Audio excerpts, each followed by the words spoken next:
DFW IT AI Competition Demo Day. My name is Fei Wu, and I'm honored to be your host today for this exciting event. Over the past 3 months, more than 120 innovators from diverse backgrounds have come together under one single mission. And through their endless creativity and relentless hard work, they've pushed the boundary of what AI can do, and now it's the showtime. To officially kick off our program, it's my pleasure to first invite Ms. Yanping Li, our president of DFW IT, to deliver the opening remarks. Thank you, Fei Yin. Welcome everyone for this Judge Day, a highly anticipated event in the past 3 months. So I am the president of DFW IT and honored to be able to continue the tradition of AI competition once a year. So I'd like to share the mission of DFW IT. It is a non-profit organization founded back in January 2017 by a group of passionate IT leaders who share the same vision. Actually, our founders are in this meeting today. The mission of this organization is to inspire DFW IT professionals to pursue ethical, technical, and professional excellence, advance their careers, and positively impact society. From there, not only the corporate advancement, but also potential entrepreneurship. This year's AI competition, as Fei Ying indicated, is a great endeavor. More than 100 participations, 26 teams advanced to the final, advanced to the submission, the completion. And among the 26, there shall be 12 teams advanced into today's live presentations to the judges. We designed the award system into 2 separate tracks. One track is a 7-tier award with gold and silver and bronze. That's one bucket. And the second bucket is special award. That's 6. So the gold, silver, bronze is 6 award. Special award is another 6. Then 5 teams will be recognized as emerging standout awards. And there will be 9 teams be awarded as DFW AI Trailblazer Awards. So with all the effort, our best intention, I congratulate everyone coming to this stage and looking forward to a fantastic presentation day. Now I turn the stage to our COO and the co-chair of AI competition, Glenn. Thank you, Yanbing. This is the 3rd year we have been doing similar competition. This year, we have over 30 volunteers working for this event. And we are so glad we have over 10 judges and advisors. The exact number is probably around 15.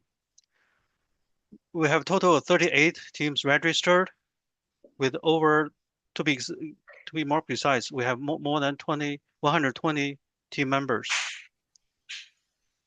Of course, some teams merged with each other, some teams didn't finish, but we had 26 teams completing their projects and submitted, and all of them will win some awards. We have the 12 team today. They're going to present their demos. And among them, 6 teams will soon immediately eligible for the Venture Ready program, basically the program to help them to move to the next stage. The award ceremony will be held 1 week later, next Saturday in UTD. Details will be announced soon in social media and also in emails. Why we do this? Because first, there's a new AI world. It's so big, it needs to be conquered.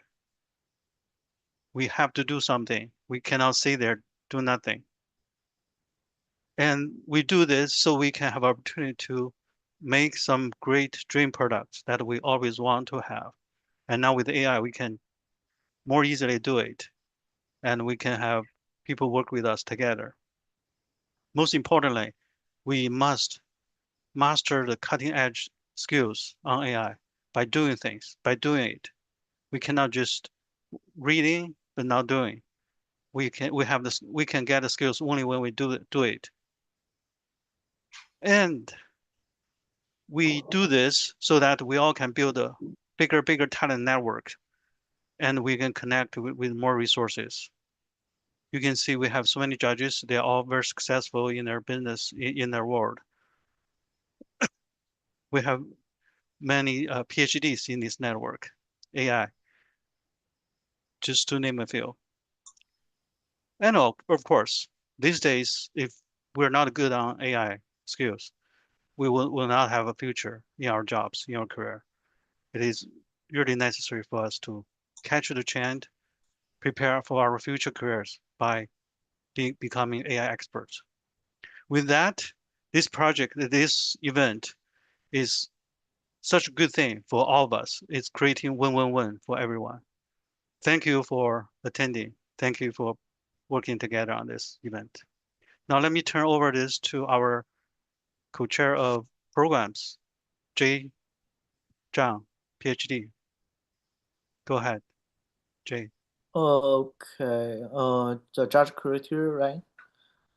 Okay, okay, I cannot share my screen actually. Okay. Fei Yin can share. Yeah, we can see it. Yeah, we can see it. Just go ahead.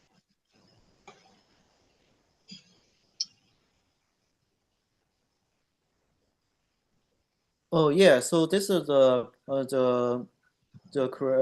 judge evaluation form. So we have like a two category: ideation, execution. For ideation, we have like technical differentiation, marketing scalability, and impact, relevance to the generative AI, deep domain integration, innovative and uniqueness, and also others. So for example, and also same for the execution. Within the execution, it is include the user experience, demo quality, competition, team collaboration, and the page quality and others. So now, so we put the like a default value as a 50-50% for the ideation and the execution, but the judge can make the change based on the project and their preference. For example, like 50, maybe they think ideation is more, they'll change to 60-40. Yeah, I will change back. And also, same for the metrics. It can be the judge can pick their own metrics from here, and also they can type in their own metrics for here. So, and also for the number of the metrics, they can pick maybe 1, 2, 3. Maybe they don't necessarily pick 5 of them. Maybe they can pick 3 of them. It totally depends on the judge for each one project, because each project are different, right? We cannot use the same rule for the other projects. Will be similar for here. So the weight, the ratio, it can be adjusted by the judge. For example, they think maybe technical differentiation is weight more than others. They probably put 1.5, right? For example, yeah, but the value will depend on the judges. We just want to the judge explicit say how they weight different aspects of the metrics. Yeah, that's it. Yeah, thank you. All right, thank you, Jay. Thank you for walking us through the judging criteria. Now that you all know how this will work, it's time to meet our judges who will be evaluating our teams. As Glenn has mentioned, we gathered a distinguished panel of judges, and each of them actually will bring their unique perspective and expertise, and we're really honored to have all of you here with us today. So let me introduce them one by one, and judges, when I call your name, please wave your hand to the camera so everybody can see you. All right, so first up, we have Dr. Alex Bujaya, founder of Traffical, and who's also a renowned author who featured on Amazon Book Author. Next up, we have Dr. Bruce Huang, PhD at E. He's a director of master program in IT at Harvard University, a serial entrepreneur and former managing principal and national executive at IBM. We also have Mr. Jie Song, co-founder of PlanWiz and advisor of Marker Capital. Next up, we have Dr. Logan Song, lead consultant of generative AI at Google, agent professor at UT Dallas, and also the president of Texas Association of Science and Technology. Hello. Thank you. Mr. Krutars Trivedi, co-founder and VP of Technology of Frostfire Capital. Dr. Lily Wu, professor of CS at UT Dallas, lab director of DCDM, and associate editor of many renowned journals. We also have Kevin Xu, co-founder and CEO of Lightpath Service Corp. Kevin is also the chairman of CastTX and co-founder of DFW IT Association and the two renowned program that we can see here, including this IT talent competition, which I believe is the previous name of this AI competition. And Dr. Albert Yang, co-founder of Tobas Labs. And Mr. Andrew Zhang, founder and CEO of Azure Partners. Please join me and give everybody a round of virtual applause to thank you for everyone's participation. Thank you for sharing your time with us. All right, so now you know the judging rule. Here's the presentation rules. We'll have a lot of rules today, so please remember that. Each team will have 15 minutes of team slot, 8 minutes for presentation and demo, and 5 minutes for Q&A, and we'll have 2 minutes for judging time. You will be timed, so please be really strict on your timing. We have timer. Glenn will be our main timer, and I will be backup. What you will see is you can notice his background will change to green once you hit your 6 minutes mark. If you add 7 minutes, you will see an orange background because you're getting really close. And once it's 8 minutes, it will be turned into red and you will be cut. And I'm sorry if I have to interrupt you, but that's the rule, okay? So 8 minutes for presentation and demo. If you are super fast and don't use all the 8 minutes, saying you only use 4 minutes, you don't really gain that 4 minutes for your Q&A, okay? That 4 minutes is gone. You still only have 5 minutes for Q&A and 2 minutes for judging time. And because we have quite a lot of team today, so please be aware of the timing and we want to move smoothly. So here is the demo schedules. I believe all the team, you guys have already received it, but this is just a reminder. Most importantly, please make sure to rename yourself into this format, your team name and your name. So we know your team has somebody presented here. Otherwise, we might pass you, okay? And make sure you're ready for presentation at least 15 minutes ahead of the assigned slot, which means when the previous team is up, please get ready and we'll call you right away. If you notice, there is a break time here. So let's say if the first 4 group, they finish early, we do get extra break time for everybody. And we want to kind of start sharp on the second block and third block. So again, goal today is to close on time, okay? Everybody have to do that together. All right, so let me stop here while the first team is getting ready. Any question about everything that we just mentioned about judging rule, presentation rule, and schedule? I know everybody's very eager to get started already. But...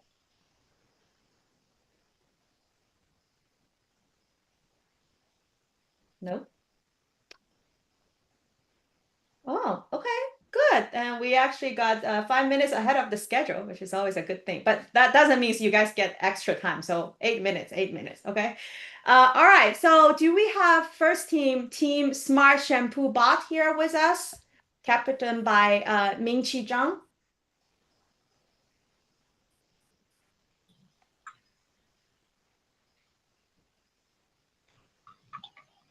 Smart shampoo.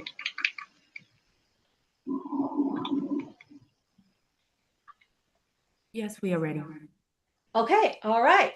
So without further ado, let's welcome to stage the very first presenter, Team Smart Shampoo Bot. You can share your screen now. Okay. Can everybody hear me now? Yes, we can hear, but don't see your screen. Let me. Okay. So good afternoon, judges, fellow participants, and guests. It's truly a pleasure to be here today. My name is Ming Zhang, and let me open my view. And together with my teammates Qianlong Lan, we're excited to present our project. We call it WashBot. Redefining personal hygiene through AI. Our vision is simple yet powerful to transform the way people experience daily hair and scalp care. What if washing your hair could be faster, safer, and smarter? What if personal hygiene wasn't just a routine, but a personalized AI-powered wellness experience? Our WashBot design is to address real-life pain points. Whether you are a busy professional rushing in the morning, a patient recovering from surgery with limited mobility, a caregiver helping the elder loved one, a parent struggling with the children who dread hair washing, or someone concerning about their scalp health and hair loss. Hair washing can often feel a hidden daily struggle. With WashBot, we bring convenience, dignity, and innovation into everyday routine we are usually overlooked. So WashBot is more than just a product. It presents a new category of intelligent hygiene robotic, tapping into three booming markets. Home hair care, the scalp and hair care segmentations, and consumer robotic. So home hair care is already a 416 billion industry, growing at 10% annually. And hair and scalp care already over 100 billion, fueled by the skinification of hair. And for consumer robotic, booming was 25%, creating foundation for smart automatic home care. And for the trend and timing, its right time couldn't be better. By 2030s, 1 in 6 people will be over 65 years old. In the US alone, family caregivers have surged to 24 million. And consumer, especially women and Gen Z, are driving scalp hair care into a mainstream beauty category. With the momentum of a silver economy, the scalp hair boom, and the rising of home robotic, it's time for intelligent healthcare. And here is our solution.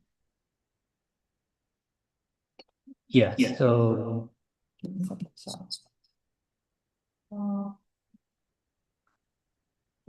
think I can use can you go back to the previous slides? Oh, okay.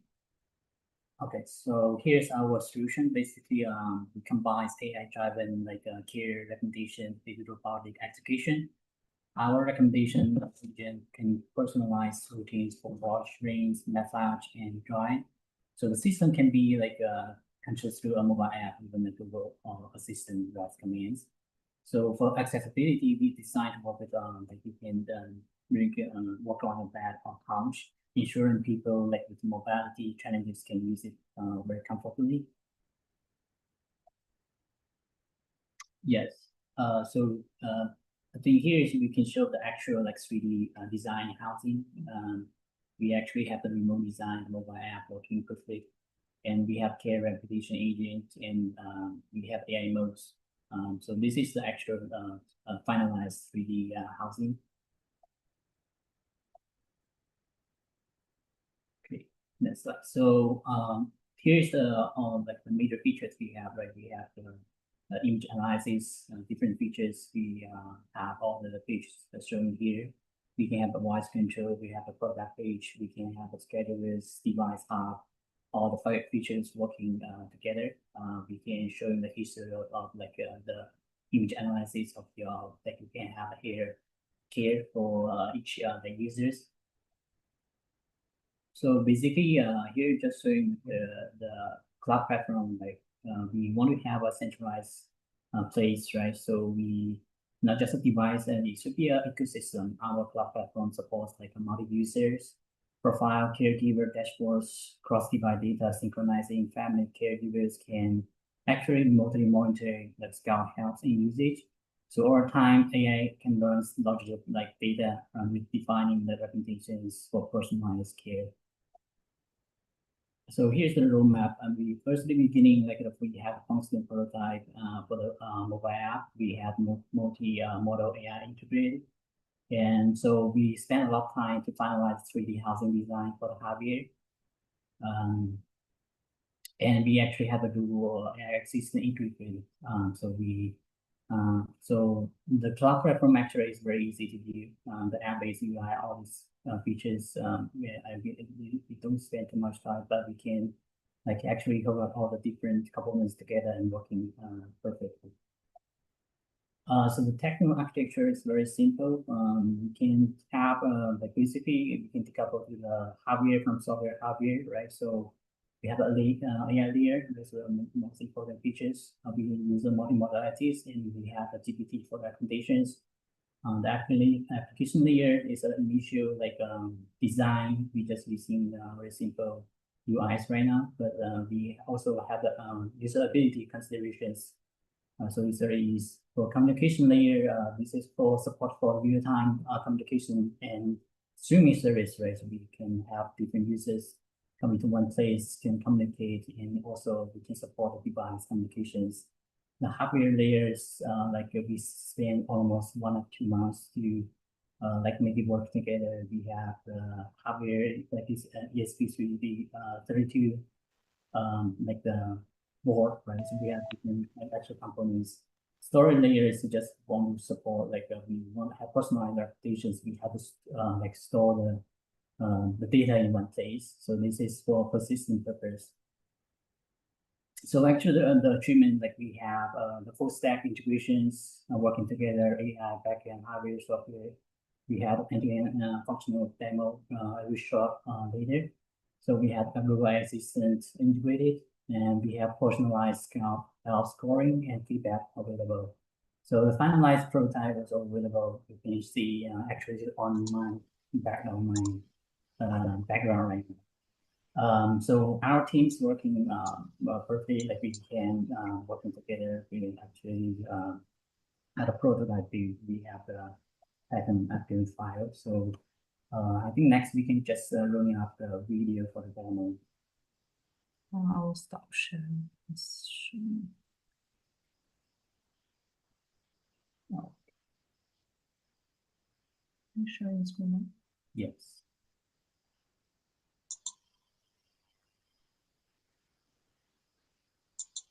Users need to log in on the app. User can register device after login.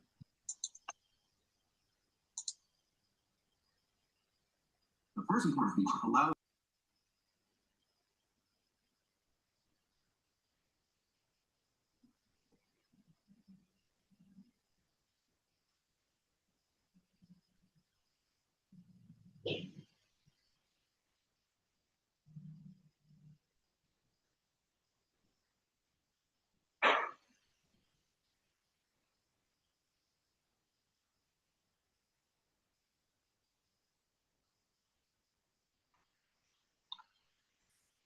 All right, time's up. Thank you very much.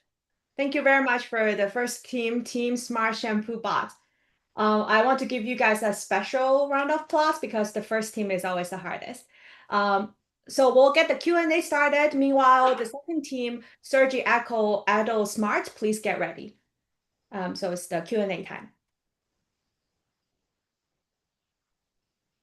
Yeah, one question. So is this do you have this machine actually working, doing a shampoo on a human being or what? It's not actually working on the human being yet. So we have the prototype just running, so we can have the different modes working. Like we can have but we didn't show the demo. In demo we can showing like it's working. With the real device is working. Yes. I want to add some points that like currently, like for real men using, we need to add more like a tube or more massage part of it. But now like we are just like that parts need to like design and make it by the factories, advanced design. But current now every part is working now. Like just need more time if we pass this and got more time. Just quick thing. During the Q&A, can we still have the current team sharing the screen? I know the second team is already getting ready. That's great. But let's give this time still to this first team. Yeah, I would think so. If they have an extra one, material that haven't been shown. But you can see the demos here, and although the like can you pull up the? Yes, maybe hold on. Let me pull up the yes. Okay. I care anytime they want. At last, we want to show you the end-to-end prototype. We have a 3D robot prototype ready and the electrical hardware set up for user. It's designed for usability and safety.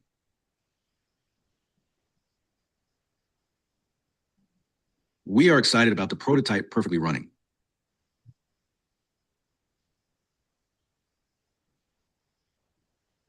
We also like that, but like our design contain a silicone bag that can soak the scalp and do the massage, but isolate the massage touch your hair directly. But that need like a design and made by like from the factory, so a little bit more time, but all the function is working. So how does AI play into this? It sounds like this is just sounds like the machine itself is simple. How do you leverage AI to affect what outcomes? Yeah, so the AI major used for the scalp image analysis, right? So we have AI also support for like the recommendations and the special like the chatbot similar things. You can have specialized recommendations. You can have the reminders. Same like you have a personalized like agent help you like personalize your cares. It's also Is the machine actually affected, the operation of the machine actually affected by what the camera sees and processes, processed by the AI? So in the hardware right now, we don't have like actual like a video to take pictures. We're just allowing like the user using the phone to take the pictures on their phone and then upload to this platform. But that affects what the robot does, I guess, is the question.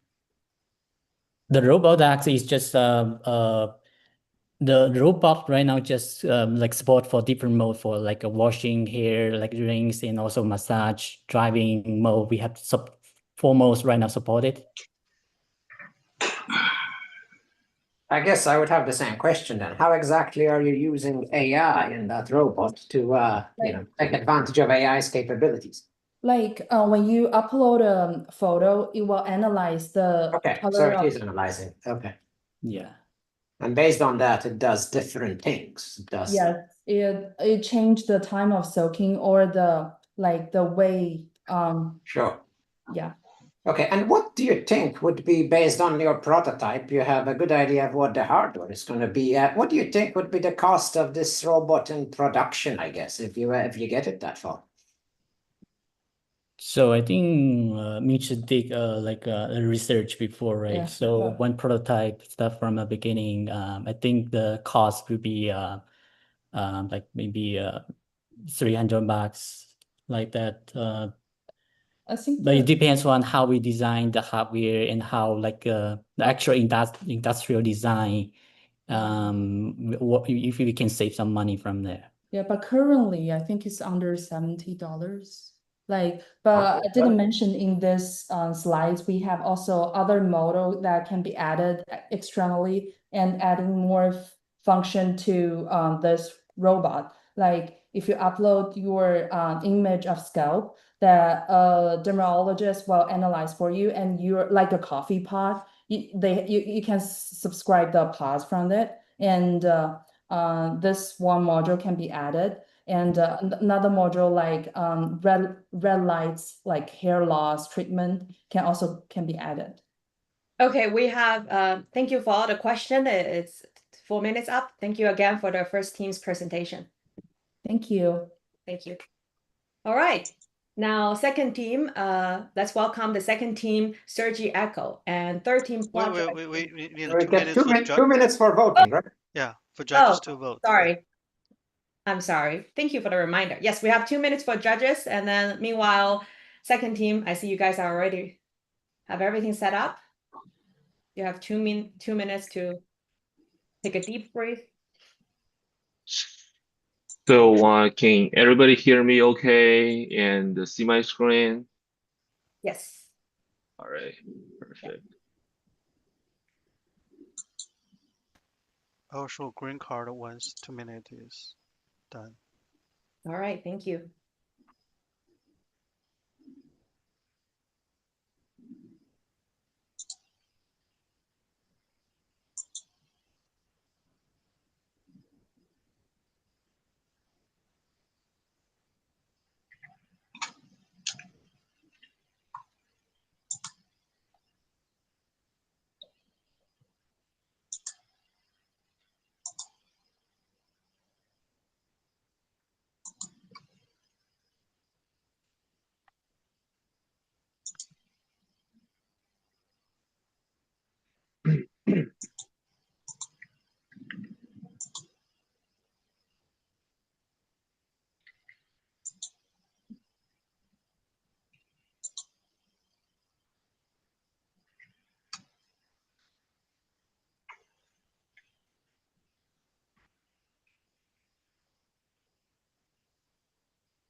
All right.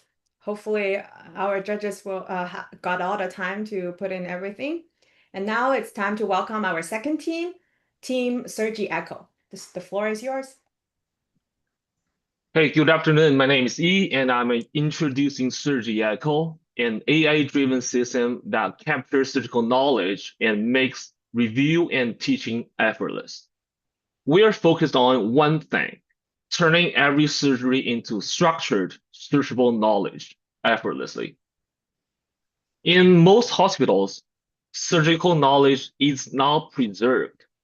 Recordings fail or get lost, important teaching moments are gone, and reviewing a single case can take 8 to 12 hours. That crushes teaching surgeons' time and slows trainees' growth. You can hear this pain directly from the OR. USB sticks often don't record, and even when they do, they get lost.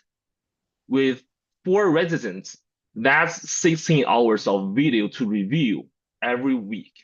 This is super exhausting. Watching at 4 times speed is not learning. I need analysis. These are not edge cases. It happens at 216,000 hospitals every day. Let's quantify the burden. A 4-hour laparoscopic case creates 44 gigabytes of video. The typical path is plug in the USB to capture, transfer locally and organize, and then upload to the cloud, which might take 3 to 10 hours. And finally, 8 to 12 hours of manual rewatch and editing to build teaching materials. This is fragile, super slow, and teacher time heavy. Now, Surgi Echo comes to help. It preserves surgical knowledge, effortlessly. What is Surgery Echo? It's an AI-powered multimodal capture and analysis system for effortless report, review, and knowledge sharing. Surgery Echo replaces the entire manual chain with an AI-powered multimodal pipeline. Also capture video and audio directly from the source. No more USBs. Real-time upload securely to the cloud during the procedure. AI analysis, auto patient de-identification, AISR, and LLM summarization with key moment extractions. Instant outputs, intelligent timeline, structured teaching slides, and highlight reels delivered within minutes. And you can also interact with the AI to refine the content using natural language.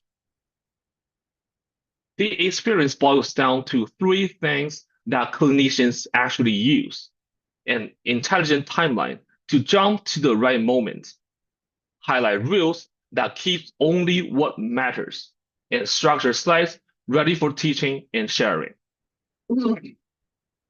Here is the impact on time. You can click start and capture the stream to the cloud. Zero extra effort. Save at least 3 hours of handling. Then AI auto analysis extracts timelines and instantly generates slides and highlights. Zero extra effort. Save at least 8 hours of review. Together, that's at least 11 hours saved per surgery. So what do users get? Save time, at least 11 hours per case, enhanced teaching, reconstruct intraoperative teaching moments, preserve knowledge, build a structured, searchable library, expand influence, showcase expertise with a professional digital portfolio. And as usage grows, data feeds the model, so the system keeps getting better. So the opportunity is large and global. 466,000 surgeons and 1 million medical students in China. And there are more than 25 million minimally invasive surgery worldwide, and substantial health industry market globally. And we are going to save 280 million extra hours for surgeons every year. They will get more time to spend with the patients and their families. To scale, we are looking for OEMs and ODM partners to turn the prototype into a compact device. Investment to accelerate product and deployment, or testing partners to expand pilots and publish outcomes on capture reliability, time saved, and educational impact. We are now starting from zero. We have signed agreements with 2 hospitals in China, and an RIB is in progress with a US hospital.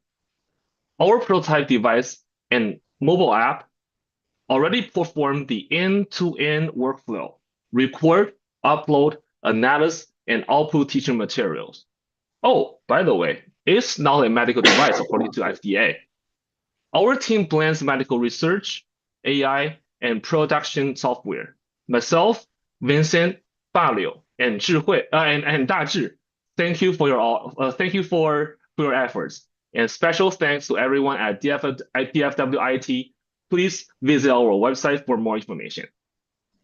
And my page is done, and let me show you the output we generated. So here's a full video, which is about this. Here's a video, which is more than 1 hour long, but you can navigate through the video using the intelligent timeline that generated by our AI. We're not seeing the video, by the way. Oh, really? Yeah, there's no video show up. Oh, sorry. Let me stop sharing and share that again. So sorry about that. Can you guys see now? Yeah. All right. So here's a full video, which is more than 1 hour long, but you can use the the quick, like intelligent timeline that generated by our AI model to quickly navigate to the important part you are interested in. And here's the first thing, the intelligent timeline. And second thing, which is the highlight reels with captions. Let's mute this. So this is the extracted based on the intelligent timeline and made into a smaller video for you to review. So only important parts were in this video. As you can see, the length of video has been like significantly cut to 6 minutes.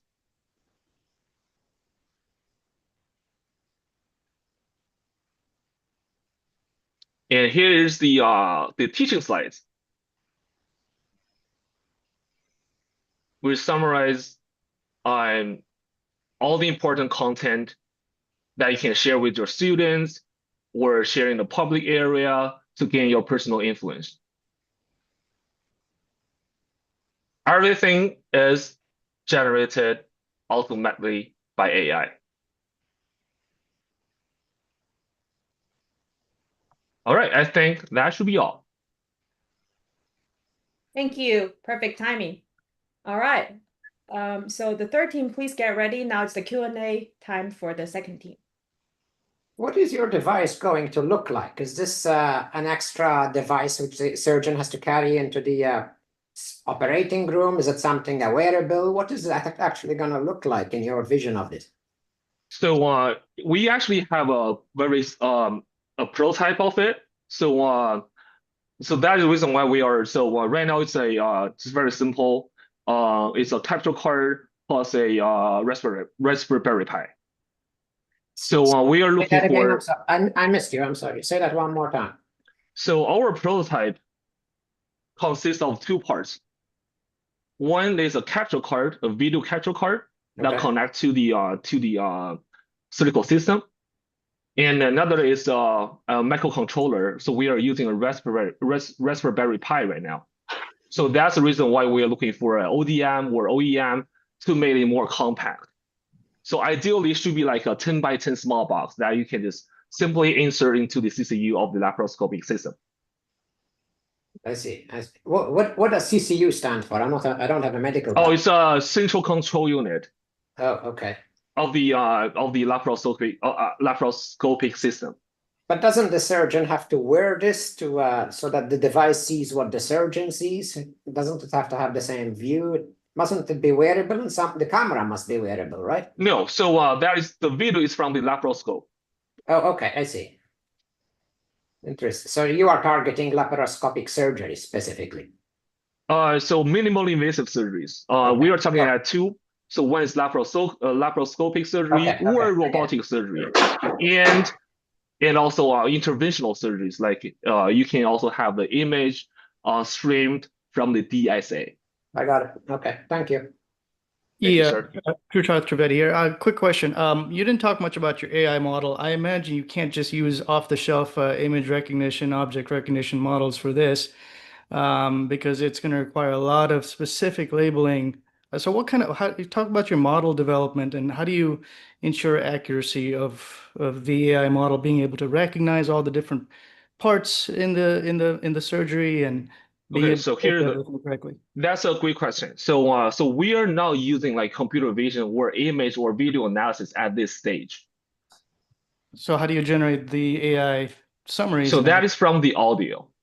Oh, okay. That is from speech to text, and we use the text for text summary, and then we extract the key moment based off the audio.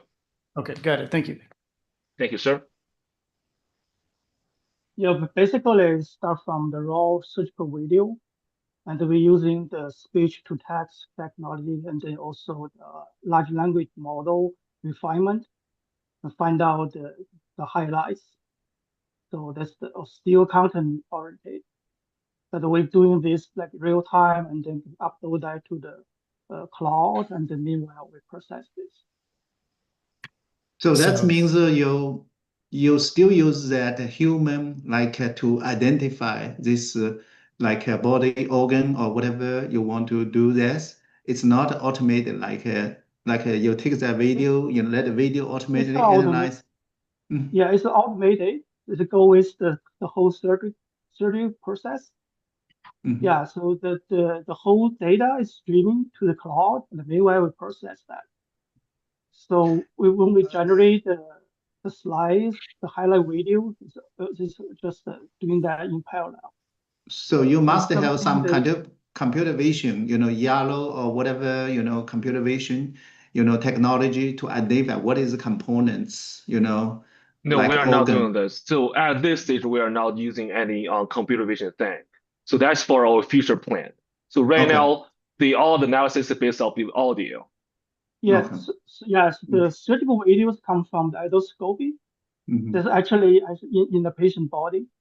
So that's the major data we're processing. So another question is because it looks like this is so many technology concatenated together. How long have you been developing this technology?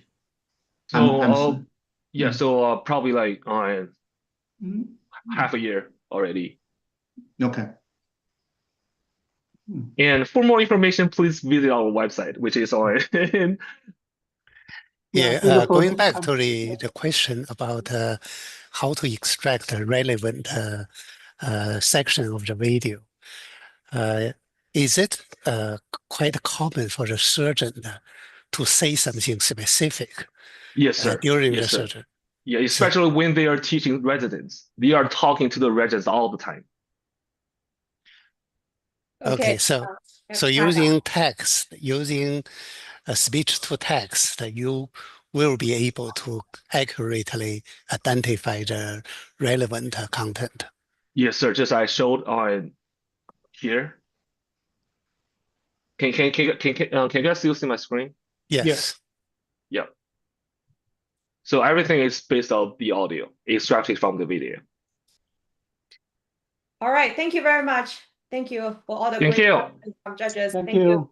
All right. Thank you all. Thank you. Now we have 2 minutes for the judges to submit your scores. And then we have team 3, team plot choice. Please get ready.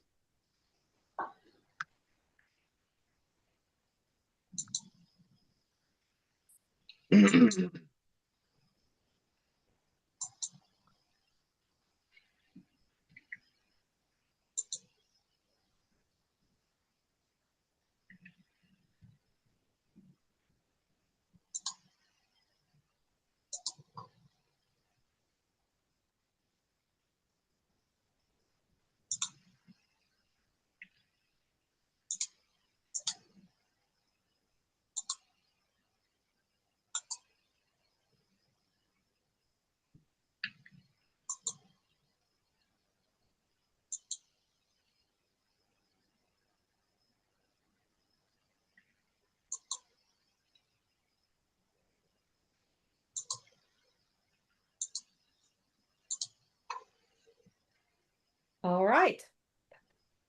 Let's welcome our third team, Team Cells of AI, to share their project. Yeah, thanks, folks. So this is Team Plot Joyce. It's a personal story creation studio for your child and your family. And here's our outline. I'm going to introduce the team and talk about why we pick this problem, how we solve this, and what's the technology behind it, and what's the next steps in our mind. First of all, my name is Dao Yingling, a parent, applied scientist, PhD in math. I have over a decade of industrial experience in AI, ML, machine learning application. Before I founded this company, Plot Joyce, held science leadership roles at Capital and Uber. And I also have my teammate, Xiaoyue Liu, here with me today. And similarly, he is also a parent and an engineer. He has over 10 years of industrial experience in software engineering, and he's a real expert in web application, AI algorithm integration, and deployment. So what I'm trying to say here is we are a team of parents building for parents and also kiddos. And we are also a highly technical full stack team that we can actually build this product end to end. Well, the problem, There was a book actually called, as you know, that every child is different, unique, and precious. And yet today we only have generic children books. Even for the existing very famous personalized option, there was a company doing that, and they are just swapping names for in templates. They have like 20 or 30 templates, and yet to my surprise, the company actually they sold over 200 million of book copies worldwide over 10 years. So which means there was a really very strong demand, even though the personalization is like weak for that company. And recently, with the advent of software 3.0, there are a lot of AI offerings that actually are doing this on-demand story generation. But if you do a research and search online, the quality is actually very so-so, and including one that from Google. Recently, they actually launched something called a Gemini Storybook, which I can also show you a side-by-side comparison. With that said, children really need stories that celebrate their uniqueness and address their needs now. And this is also starting from my own personal story, where my daughter, one day he came back home, feel like really crushed because her best friend doesn't want to play with her at a recess. So at that moment, I was trying to teach her like it will be okay, but my language felt too adult. She couldn't understand because she's only 4 years old.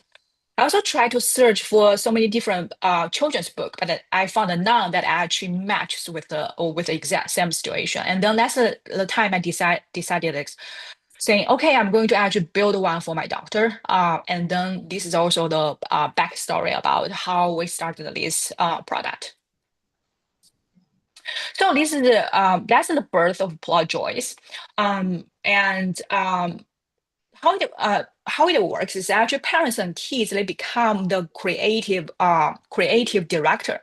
So you just tell us what's your creative vision, and then behind the scene, our algorithm is actually producing high quality original stories and illustrations featuring their child. And now we can also including do the family members as well. This really creates a lot of engagement and bring endless joy.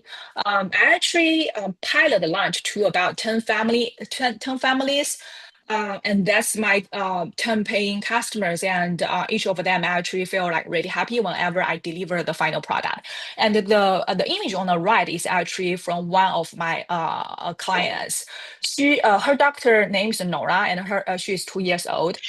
She just want to have a story for her doctor where she can take a plan there. Yeah, so this is how it works. Like as I mentioned before, it's very simple.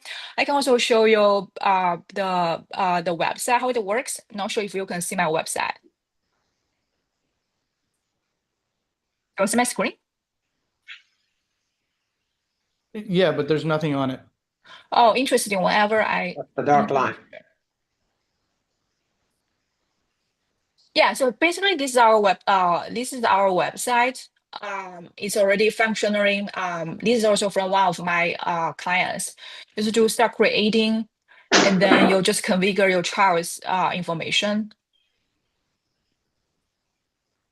Upload the image. For example, here is my daughter. And then you hit generate characters, and then this illustration is actually generated based on her image, and I think it looks like pretty cute and close. And then you can just start typing like what type of story you want to have, and then just click on bring my story to life. So it's very simple, simple like that. I also want to show you one of the stories that I created for my daughter, and then we read it together.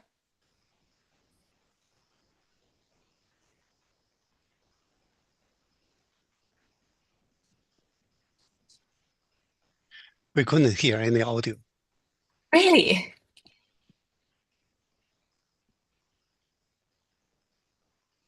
But she does look very happy.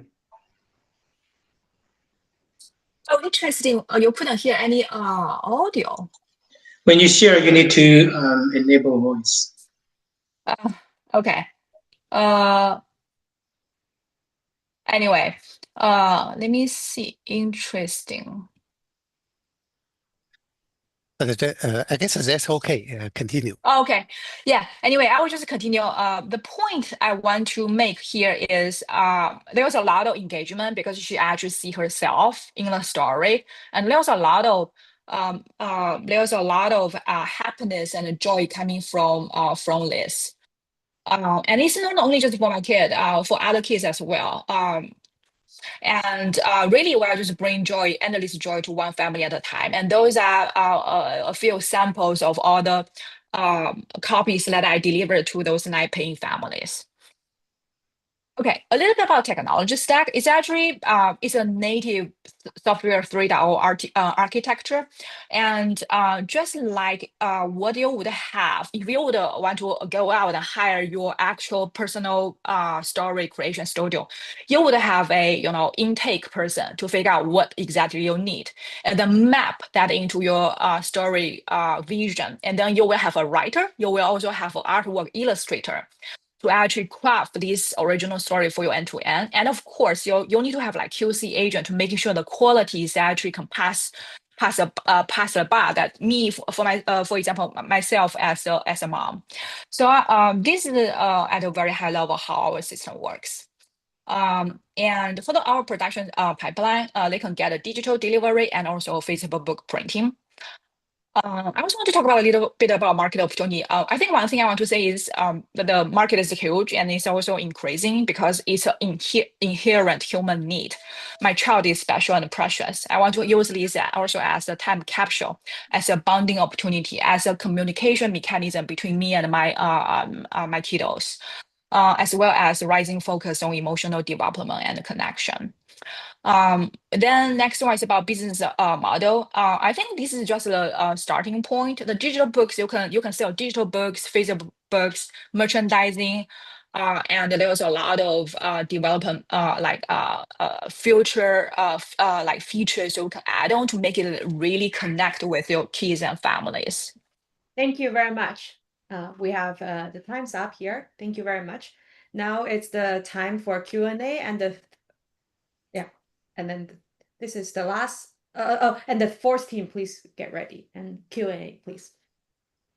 Hi, Krutarth here. First of all, this is a really interesting concept. Good work. One question about your generation. You mentioned your story about your daughter where she came home and because somebody didn't want to play with her at recess.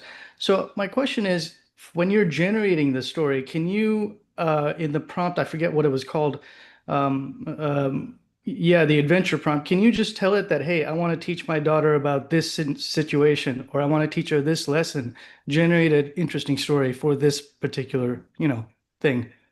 Or do you have to describe the story? Huh? Do you have to describe the story yourself, or can you just? Oh, no. Yeah. So you just need to tell us like what's your kind of vision. Like for example, the one that I built for my daughter, the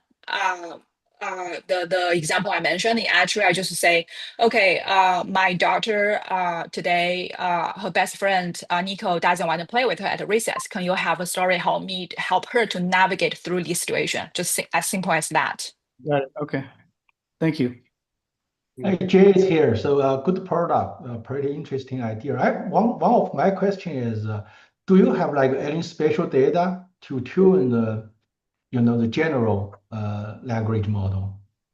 Yeah, so there's a different layers to that. At this moment, I'm not like doing my own tuning. I'm just using different APIs there. Because I think for me it's really okay. I want to use the best quality. I want to produce the best quality output at this moment quickly, right? Because I'm a parent myself. I also a product person. I want to kind of iterate really quickly. I also want to figure out like whether there is a market for that. And the next step naturally would be, okay, once I have more parents' information and the data, that's the time actually, those will become my moat that I can use to build my better product, either like tuning or, do something else. Okay. I think actually adding to Jay's question, right? How do you make your product unique, different from the others? Because if you're just using Gen AI, right, it's going to be easy to be replaced and copied. Yes, I mean, I had that question before, but I know I'm not sure if you can see my screen. Like, Gemini actually built one, and then they are Google, they are Gemini. But if you compare theirs with mine, like mine actually has a lot better quality there. It's also not from myself. It's actually from my friends and a few like customers mentioned there. So I think it's easy and it's not easy at the same time. You really need to understand who are your customers. You really need to understand like how can you build a really great story like that is developmentally appropriate for the kids at different ages. You also need to know like how the large language model works so that you can really figure out like how to produce this kind of beautiful thing. And then this is the Google one. And then this one is mine. I use the exact same prompt. Like Nora is 2 years old, who loves puppy, and her mom just want to have a story about traveling in plane. And if you look at this one, this is like really very beautiful and touching. And her mom actually printed this one like PDF out herself because I haven't had like physical printing back at that time. So yeah. I have a question. Can you comment on how you maintain the consistency of the images throughout the book? I guess if you're doing it, all these images, my concern would be losing consistency. If I guess just different at the beginning of the book than the end of the book. Yeah, at the beginning it was really hard, but I figured it out, and I don't want to go into like super detail because I think that's also something become a trade secret. But I'm not sure if you can see my. Okay, you can see my screen. So this is Nora. This is actually inspired by the actual image. If I let me flip this through, you can tell me like whether it's like consistent or not. It's like very consistent. This example is pretty consistent, yeah. Yeah, like every single one is like this. It's very consistent. So you're already. You're using Gemini to create these images? Is that what you said? No, there are so many different large language models, and very interesting. Each of them have, it's kind of like personal. They have their own personality. Some are really great at writing, some are really great at doing image, and some are really great at analyzing and taking the inputs. So I actually tried out a bunch of different large language models with different parameters, and I actually picked the best one that for a particular task. Yeah, I see. I saw that how you maintain synchronize between your text and the image across the different large language model, because each different they are different, right? So yes. That's key. There's so that's why I say it's easy, also not easy at the same time. You need to kind of, those are actually technical challenges I had to figure out. One is character consistency. Second one is actually how can you actually create a story in parallel to produce those illustrations in parallel and yet maintain consistency. So I think my answer is I figure all of those out. There was a trick you can do those, but I also don't want to get into too much detail due to just some tricked patent concerns.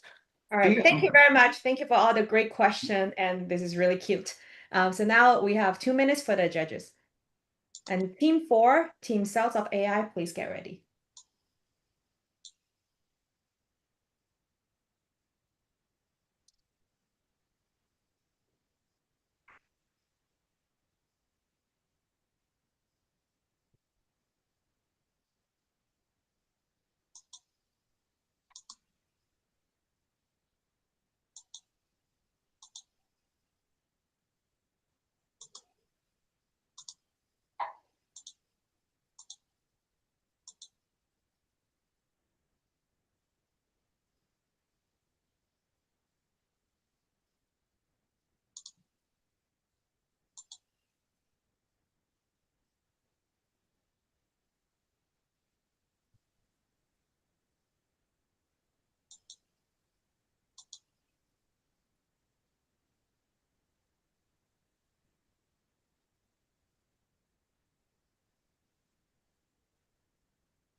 All right.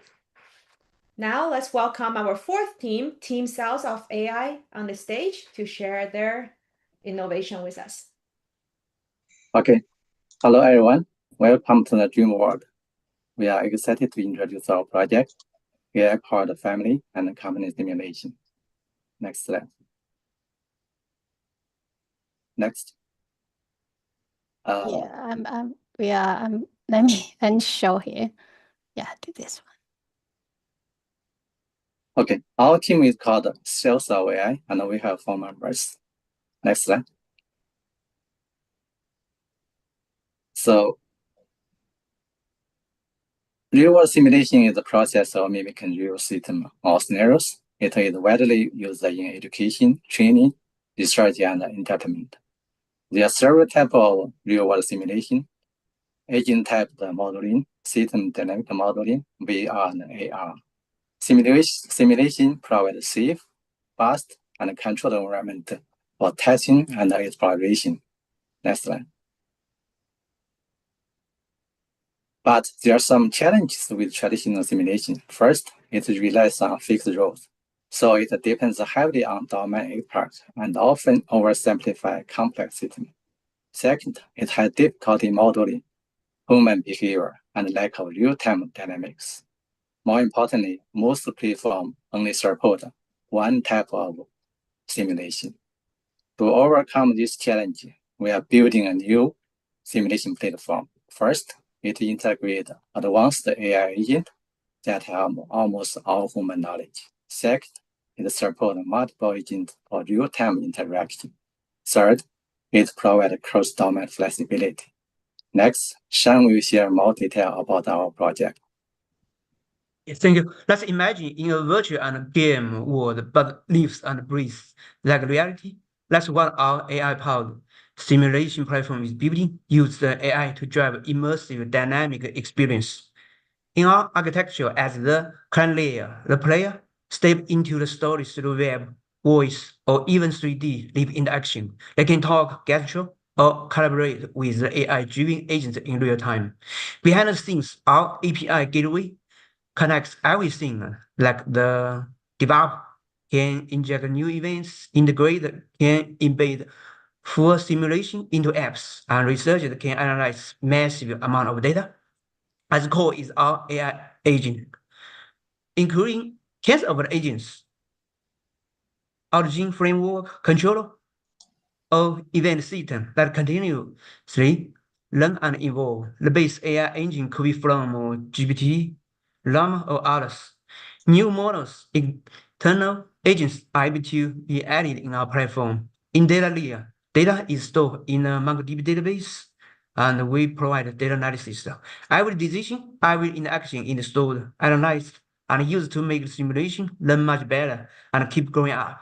You could experience a family or building a company, practice virtual mental health, learning and education. That's AI product to rewrite the rule of human experience.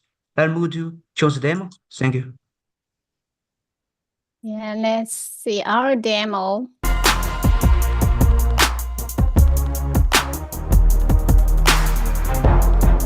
Welcome to our Dream World simulation game. First, you land on the login page. After you log in, you can see Choose World page. Here, family and complex scenarios were provided. Then you choose which one you want to go first. You can choose the role you like to be. Then you will see the role is updated on the top right. You can choose the speed times as reality. The page will display 3 panels for you. The left panel is the status. All family and family members' information will be showed and everyone can see it.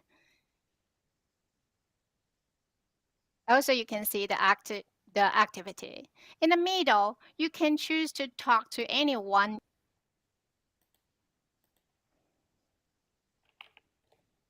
Here, you can choose to talk to anyone in the family. The AI agent will respond based on the role. The relationship is always dynamic.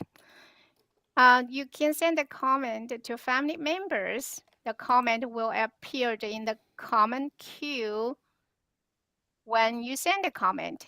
Once you execute comment, then everyone's status will be updated and activities will be updated too.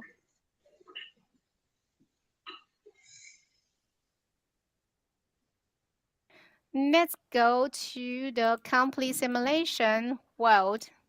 I entered existing company stock LLC.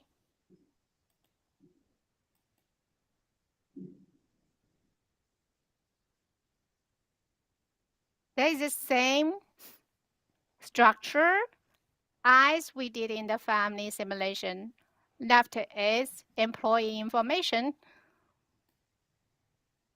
So all the attributes you can see.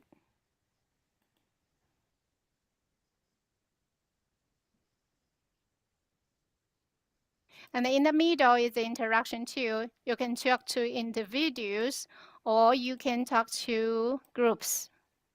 There are some existing comments for company. All comments are based on role. If you are CEO, you have more power to give all employee comments. Then we created a 3D animation for stock LLC. In this 3D animation, you will see analysts handle run the table, argue passionately, each one make sure they made the right call. It's minutes before the market opens and Microsoft no one crushed wants to earnings. back down. Fundamentals and a 30% volume surge. That's real momentum. NVIDIA's AI push is just beginning. Okay, that is our demo. Because of the time, I will go to our target customers.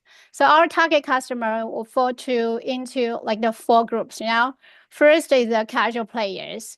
For casual players, they want to immersive, unpredictable gameplay with rich NPC interactions because we have the NPC and NPC interaction, the PC and the NPC interactions. Second is developers. They can use our system to build custom simulation tailored to their needs. And third is the researchers. They can gain access to real-time the interaction data at scale. And finally, integrators, they connect our platform with the external tools like the live stream or therapy system, like the geologic therapy systems. Together, this open the opportunities not just in gaming, but also in corporate training, family therapy, and education. So let me go to, so to ramp up, let me summarize our vision for Dream World. Our Dream World is powered by advanced AI, creating the characters with the real emotional depth. Our modular design makes the platform scalable and future-proof. So looking ahead, our vision is we aim to deliver immersive VR, AR experiences, social simulation, deep analytics, and open API ecosystem. So in short, the Dream World is more than a game. It's a platform for connection, learning, and growth. Thank you. Thank you. Thank you. All right, it's Q&A time. How does Gen AI interact with 3D simulation? Yeah, that's a good question. So we use our AI, like translation, right, from text to voice, to modify the image. For the 3D, we model 3D like the actual human body, right, in the UE. Yeah, that's the Unreal Engine. There is a module called the MetaHuman. Over there we could model the physical human, right, with the different gestures. But we use our AI like the provide the voice, text, right, and the actions, and push this data to the MetaHuman model the body. Take advantage of the Unreal Engine. In this case, we could integrate our system with the existing popular and powerful game system together. Thank you.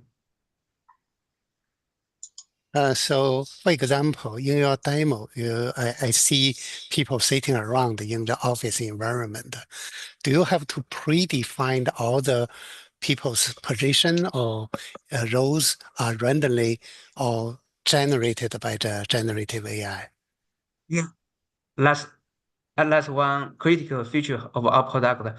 We use the generation AI to create the text, or voice, or something, and then push these things to the Unreal Engine. That's the model by the MetaHuman, right? So in this case, the 3D motions, right? Yeah, action gesture was driven by the AI. How about where people sit, or the office environment and the setup? Oh, yeah, sure. I mean, yeah, generally in environment, there are multiple different people, right? They are in a different role. So in the controller configuration, yeah, I mean, we have controller information, right? That's could created by the generation AI. Yeah, the generation AI, like the GPT model, right? Llama model, they could generate the text or voice or some information. Yeah, based on the scenario, right? I mean, let's say we build a environment like the stock company, right? We demo just now. Yeah, a couple of people discuss. I mean, what stock to buy, right? What's the profile of a company? So every people we have his own laws. This law we could define initially as, yeah, we type the initial setting of each human. So the Gen AI is able to create the actions, right, or features for each different people. Yeah, and for some action or the gesture or the 3D objects, right? That could be generated by AI automatically. We do not need the control, but control by AI itself was. Yeah, like the general proper engineering. Thank you.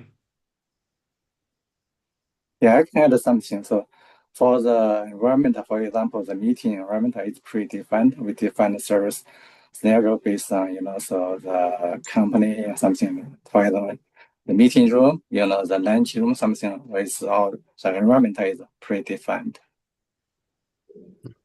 Thank you.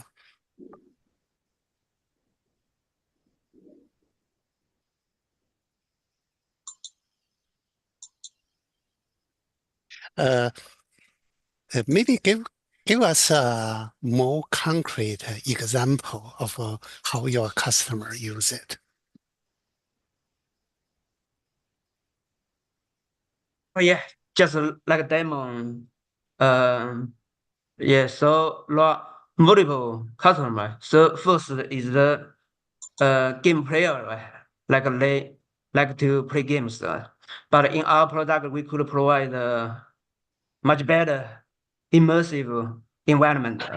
So the player is able to have much more real-time interaction with the NPCs. I mean, the people, the object controlled by the AI.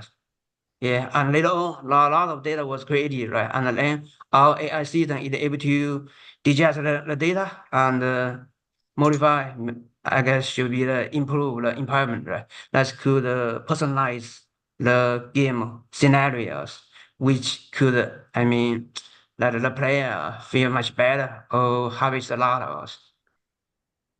All right, thank you very much.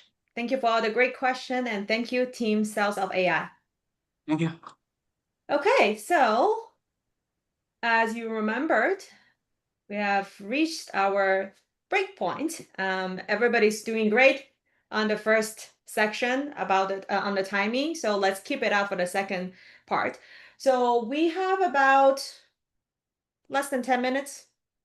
Right now it's 3:20. Oh, actually, we only have 5 minutes, so let's just have a quick break. And we need our 2 minutes for voting. Oh yeah. Judge, now you have 5 minutes. Hey. Yeah, while everybody else, if you want to stand up, stretch your leg a little bit before we come back. And team 5, team policy, Athena, please make sure you come back a little bit earlier before 3:25, and we want to start the second half sharp at 3:25. Thank you.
Hey, can we share our screen now?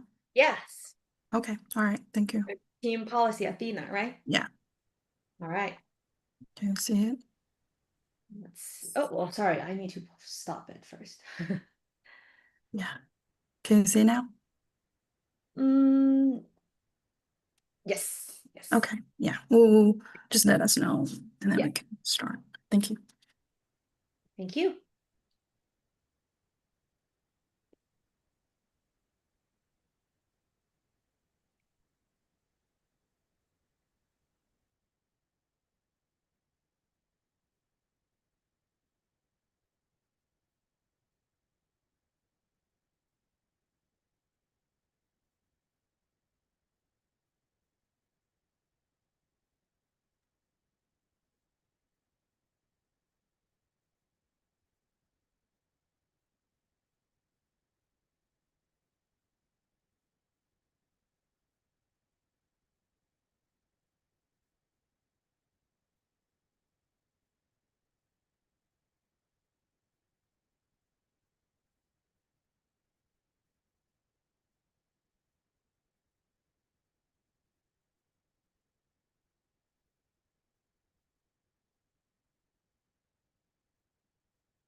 Okay, we're almost at the end of our first break here. Hopefully everybody got a time to stretch a little bit and you're back. And judges, hopefully you'll have concluded all your score for the first 14 because now we're coming to our second part of this great presentation day. Next up, we have Team Policy Athena. The floor is yours.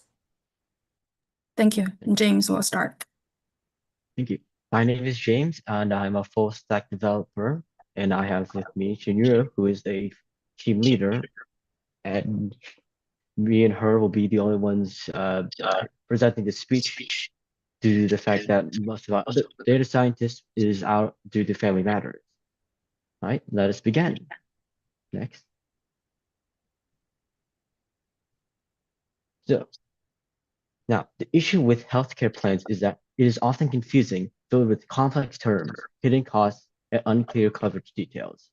For most people, it's difficult to fully understand what their plan actually provides. Without clear answers, clients risk overspending on unnecessary coverage, or worse, being left without affordable medical care when emergencies arise. Next. For instance, Jessica has a hard time every year in selecting insurance for her family. What if the process is not so confusing and she can find something better? How many families are in this situation? Our smart agent, capable of doing groundwork or sifting through countless options, comparing plans and clarifying confusing questions, reduce confusing, provide the recommendation. Next.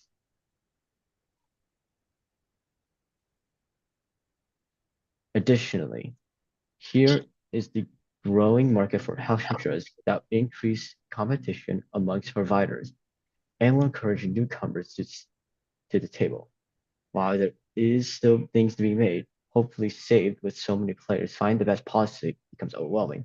And most people wish they had better policy than what they have, and they don't even know where to find it. That's where we make a change. Policy Athena, which utilizes AI agents built through microservices to accomplish this task in supporting selecting healthcare plans. The next slide, 3 slides will explain it. Next. So here we engineered our backend in Fast API and front end using React and ShedCN UI. 2 apps are interacting with our database and OpenAI API using around 13 API endpoints we set up. And we also integrated Supabase and generated JSONs for our policy data and user data. And our next approach is to deploy these 2 apps into cloud for user testing.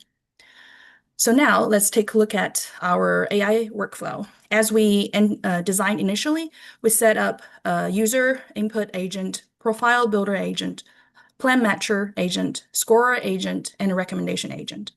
Each agent has a role to move forward the user's workflow through our user interface. And 3 agents matcher, scorer, and explanation agents are actively using large language model and OpenAI. And in the future, we would have a model as a QA model, a QA module, which leverages hybrid search similar to the tag used to answer customers' questions. And then our next slide will be our video walkthrough, and you will gain a lot more insights from that. And our video walkthrough is a little bit longer, so I will actually play it as, let me see, maybe 1.75. And thank you. Hi everyone, this is Xinrei, and I'm so excited to show you our final product, Policy Athena, a smart AI agent to unlock the potential of getting the best health insurance for your family. As you can see, this is our landing page, which is fully functioning. We have sign-in and sign-up features, as well as top navbar and side navbar. Our top menu is introduction to our project, and sidebar is our main workflow for users to navigate. Our page is also authenticated to our user, so as you can see, if you don't log in, you will not be able to access the user feature. But hey, you can still check out our top menu to stay tuned. So first of all, I will take you to a quick tour to know our website. Then I will show you how our user Jessica is able to solve her pain point using our website. Our top navbar can show you how you need to know, like what we do and our features, and also how it works, which is a user manual. It is very simple. You just need to upload your profile and upload some policies, and then our AI agents will take care of the rest. And in the end, you will get the best result. Then let's take a look at our insurance market. This will be our future launching effort, and we are excited to potentially collaborate with insurance companies to bring more choices for our users to choose. Then last, this is a simple contact page. So now let's focus on our user Jessica. She is a school teacher who doesn't like school healthcare insurance because they are very expensive for her whole family. Now we can help her find the best option. She just needs to add policy she gained from the healthcare professionals, and then our smart agents will match those data with her personalized information and generate the best match for her family. So now let's log it.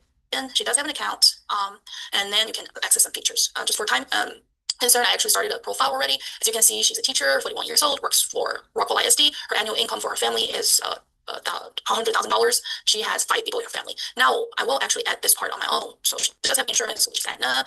I will policy number, and I will skip this part. And she wants insurance for her whole family. Preferred providers, Blue Cross Blue Shield. Her son has asthma. Her husband needs metprofen. Oh, sorry. Coverage level, she's thinking about bronze, monthly budget around like as low as possible. And also she is a citizen.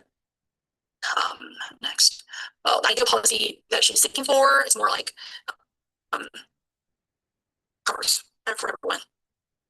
And covers needy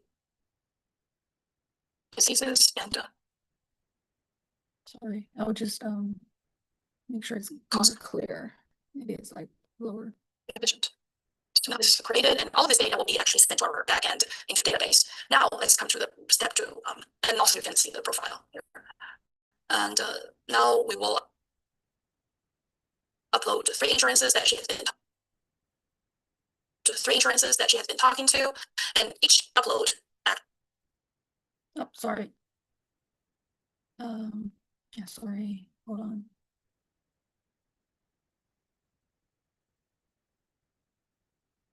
I think it's right here. Yeah, the uploading process, and I'll put it back as 1.75. Actually, will initiate our backend policy, the lower agent, and then it will parse and run the PDF data into workable entries and to store into database. Then we can review and submit. So for this process, she can actually review it and submit it and trigger our policy matcher agent. And this agent will grab filtered policy data to match with our user data. And each matching process will be stored in our large language model with 4 categorized races, and also 5 scores will be generated. So now, let's see. Currently, the process is relatively faster because we have been using our data from the database. It might take longer later. Now, as you can see, we have processed policies, and each of them have a final score, and also you can have a second round of comparison by simply select them, and all of this will be compared to get the best policy through our recommendation agent. And as you can see, we do have 4 scores for each policy, and they are cost efficiency, coverage depth, emergency coverage, and disease-specific coverage. So now let's use our agent to analyze it to get the final results.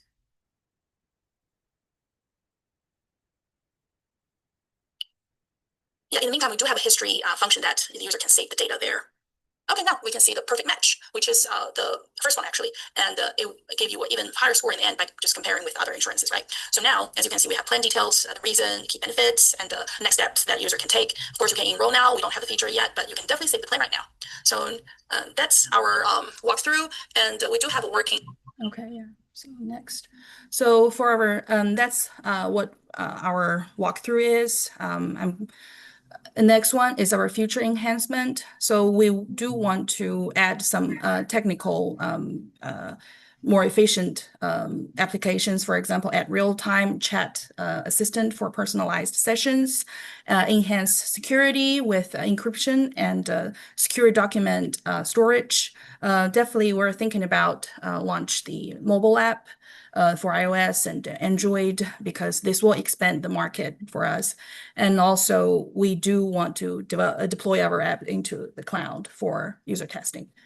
Next one. All right. Thank you very much. The time is up. Okay, thank you. Thank you. All right. So Team Taka EDU, please get ready. Now it's the Q&A time for Team Policy Athena. Yeah, who would be your customer for this? I guess obviously you presented the human who's using this. You gave an example, but in terms of how this actually goes to market, if you were to take it to market, I guess, would you present this as you would go to employers and say this is something you can offer your employees? How would that work, I guess? This, yes, this will definitely be B2 customer first, just to target the small business owners, some users like teachers, they would like to seek insurance not through the school's insurance, right? Insurance system, because it's more expensive. And also we are thinking about like just actually in our next slides about, this slide's about expanding for collaborating with some HR, with some policy companies, just to bring more options for the user, just to see if we can host some potentially wholesale options for users. So if for that, that will be, I believe, B2B, right? But this is this will be served for the customers, and then the customers will be small business owners, some small enterprises that maybe we can develop an interface to collaborate with business to help their like HR, right, finding the best option, just tailored to their employers' needs. But anyway, just with our tool designed in an automated manner, right, there will be many healthcare related initiatives that can be generated through our strong base. That's what my team believe. Thank you. How do you compare it to existing services out there that do this kind of stuff? Yes, so we are, I think in one perspective, I think we are unique because we do emphasize tailoring our users' needs, right? So if you can see, let me share with you about our live website here. Okay, somewhere here. Can you see it? So we do emphasize adding the new user needs here, and then we did design a list of questions that tailor to their needs. And in a sense, we will also expand the preferences, because that preferences and also this section about getting to know what kind of diseases they have, what kind of prescriptions they need. It's more tailored to the user's needs. So from that perspective, we do have strong belief that we are unique from that side, because we want to make sure this frustrating process of selecting insurance can be tailored, can be comforting, and then can bring the best result for our users and helping families. Of course, that's our end goal. Okay, thank you. And of course, if you have more questions, feel free to reach out. I think we do have our personal information in our drive. Yeah, my question is similar. Is your targeted, especially initial targeted customer? Yeah. I still not very clear. Yeah. Let's say the first customer, which one, who are you going to sign up? Yeah, so this one we will just target for a small group of members. We might just start with school teachers just to share, hey, you can find, of course, that's the first step, that you do need to provide your policies, right? You do need to upload your policies. And that's actually our continued effort, that we do want to bring the market side here so that our users, they don't need to do their first step of research and then drop their PDFs or like policies here. So when you say teacher, do you mean the school board or individual teacher? Like individual teachers, because I know but every if year. it's an individual teacher, they usually already provide only a few options of the. Yes. But there is a pain point for that, because the teachers, if they want to add one member or two more members, it will cost a lot. So like, for example, the example we shared, Jessica, if you look at if she wants to add her whole family, she has to take out her like around $1,200 per month to cover whole family to stay with school insurance. That means, every month they will make like $4,000 and then they take out $1,200. It's just not realistic. So there is market there, and then that we can help those group of people, because if they want to add one more person, it's just not realistic for their family. We want to target. Thank you. Sorry, we're at the end of our Q&A session. Thank you very much for this engaging Q&A session. Now, judges, you have 2 minutes. Thank you, Team Policy Athena. And please get ready, Team Talk AEDU. Please get ready for your presentation in 2 minutes.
All right. Thank you for all those very engaging conversations. Just FYI, some of you may not notice, but I do see several people, other participants has been posting in main chat. So feel free to jump in and continue the conversation. All right, let's invite our next group, Team Talk AEDU, for their innovation. Hello, good afternoon. Yeah, so our project is Talker EDU, the teaching AI assistant. Well, it is an AI-powered course-aware teaching assistant designed to enable next generation Socratic classroom for K-12. My name is Yuman. I'm going to introduce my team. I have a big team, but we have like a core team members are Lu Fan Yin, which is a high school student in California, and Terrence Wang, a high school student in New York State. And Brian Mooney is a student at UCLA, and Nathan Tan, a student at St. Mark's High School in Texas. So we have other advisors and helpers listed at the screen. So myself, my name is Yu Ming. I'm a founder of Oxygen Academy. I'm a member of computer science teaching, as a member of Computer Science Teaching Association. And the Oxygen Academy is specialized academy and innovation hub dedicated to empowering middle and high school students in computer technology, AI, and robotics through its structured 4D methodology and award-winning coaching and competition-driven learning. So, well, what is the application about? Taka EDU is a web-based AI agent built on instructor-approved materials for K-12 classroom. To number one, we assist the traditional teachers, just like what is the homework today? Supplement traditional teachers, which means, well, can be done by traditional teachers, but it's hard. That's available 24/7. It's really, really hard. And timely responses, that's really, really hard. They can do. And also something that we can go beyond traditional education, like all language speakers, you know, data insights, quick data insights, and the leading questions inspired by Socrates, Sugaladi in Chinese. So leading questions from AI are key to revolution in education. Why? Because it promotes deeper thinking, guide discovery-based learning, personalized, teaching, encourage self-reflection. So essentially, I think the key is questioning learning, which means we learn by question to raise good questions. So this is the application we want to build using with AI technology. Why hasn't Socratic education been widely adopted? Why not? Okay, because current education is a massive production. The class size and time construction, standard testing culture, teaching, training, and preparation, that is very costly. And classroom management challenge. And a lot of times, this is another culture that parents want to see immediate evaluation, which is not necessarily a benefit in long term. Okay. Socratic questioning is coming back with AI. So with newly developed AI, this can be done. So the interesting thing is AI can give each student personalized learning questions at scale. Unlike one teacher to teach like a class of 30 students, AI can make it very scalable, the teaching scalable. So this is something like we can bridge the gap between traditional, I want to say traditional efficiency and Socratic depth. Okay, so the market analysis, definitely the K-12 education market is huge. It's pretty huge. We compared this education market with like a medical services, insurance, so it says it is very huge. And also the estimation says the trend will be increased very rapidly. So again, what is Taka EDU? As we said, we do three things. We help traditional teacher. Number two, we supplement traditional teacher, which means it's really hard for traditional teachers to do. We can help. And number three is we can go beyond what traditional teacher can do.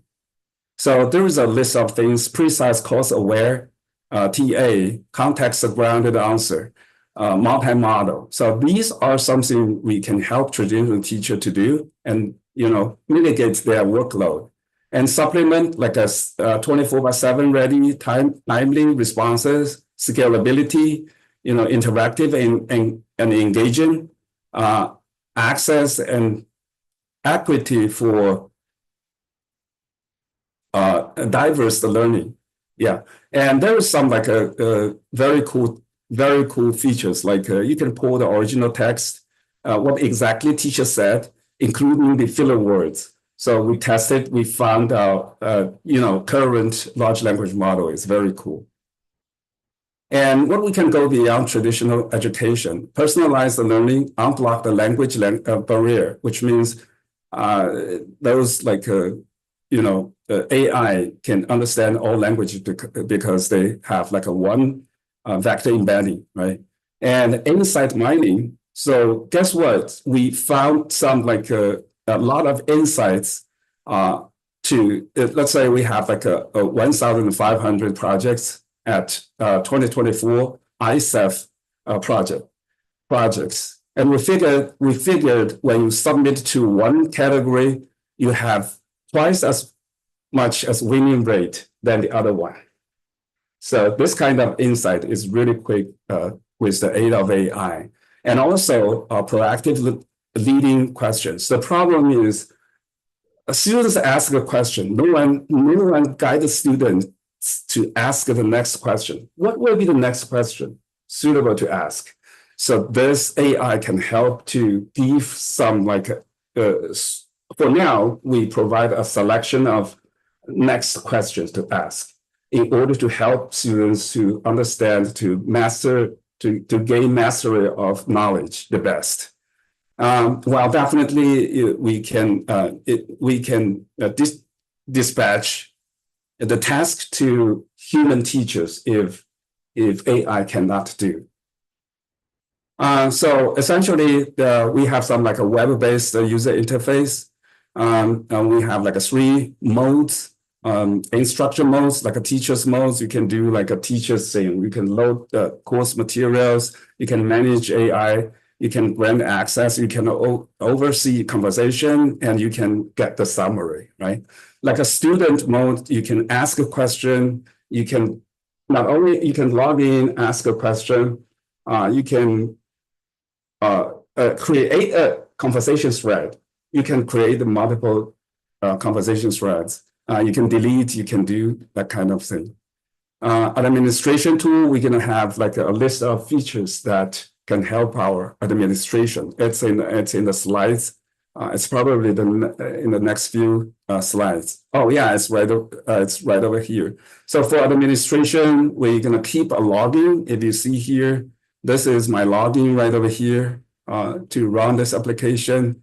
And we have like a guardrail, which means if you want to ask like irrelevant questions, they're going to be denied to answer. They're going to be, no, I mean, the AI won't answer this. And also we provide like a system prompts in addition to users prompts. And we have like a token management because this is, we can leveling services because usually token is going to determine some like a fee charged, right? And the user chat history. Thank you. Sorry to interrupt, but time is up. Thank you very much for Team Talk AEDU. Team XYZ, please get ready. And now it's the Q&A time for Team Talk AEDU. Oh, I thought we had the different colors. It's already turning red. It's already. I'm so sorry about that. No worries. Yeah. So it's the Q&A time now. So this is a web application, right? That's what it looks like, because I didn't see a demo of it. But this essentially looks like a web application, and for the student, it looks like a chatbot. What is the presentation to the user? Yeah, the presentation to the user would be. What do I see as a user of this? Yeah. What you're going to see is right over here. Hold on a second. You're going to see this. Yeah, you're actually going to see this. This is what you're going to see. So you can log in. For example, you can log in. You can create a different. You can select, the course, the lesson 1, lesson 2, lesson 3, the stuff. You can select the model. You can do something else, and you can create conversation threads, and also you can discard it, right? This is the student mode. If you go back, you can go to like a test. Let me see whether this is the one. Yeah. So for this one, what you can do is, you can go to the administration panel. So you can do, administration stuff. Right. And also, that's correct. So essentially, I want to say there is like 3 things. Number 1, I just showed the the web, right? And the second portion is the backend. We have an AI agent. The AI agent, we're going to apply like a memory. Yeah, we have a memory, which means we keep the user conversation history. We have some tools we can connect to them. Essentially, eventually we're going to use a bus, universal bus like a MCP, but now we're not yet. But the flow is we have a website, we have a backend, and also we have a data scripter and the data repository so that we can provide the data. Yeah, your data store, what kind of information do you store there?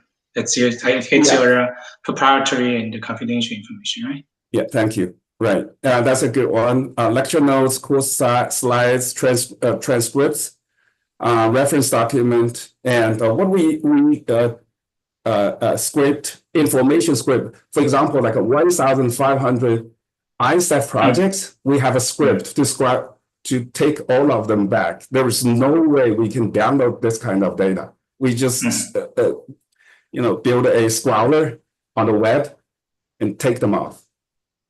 Yeah, is also mobile application is going to be on your roadmap? Well, for now, it is not mobile because the classroom, we want the students to use PC. Well, definitely we can provide the mobile version. Yes, that's a future plan. We do have a bunch of like a future plan right over here. I wrote it over here. That's what we can think of. This list that can be expanded, but definitely, in order to facilitate teaching and study, yeah, features can be added. Thank you.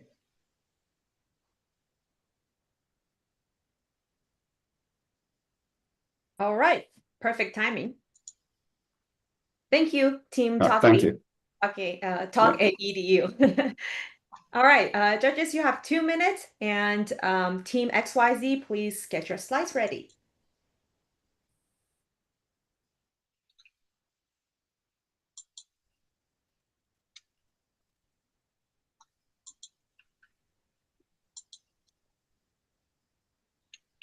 Testing. Lou, can you hear me? Yep. Thank you.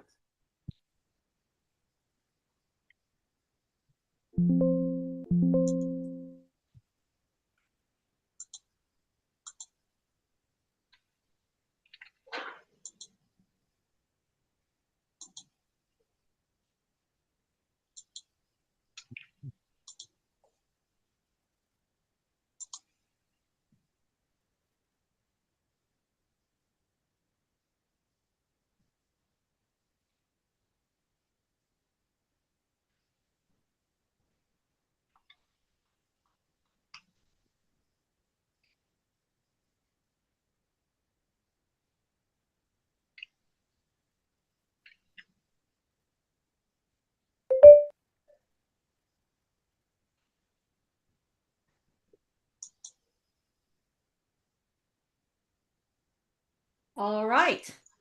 Next up, we have Team XYZ. The floor is yours.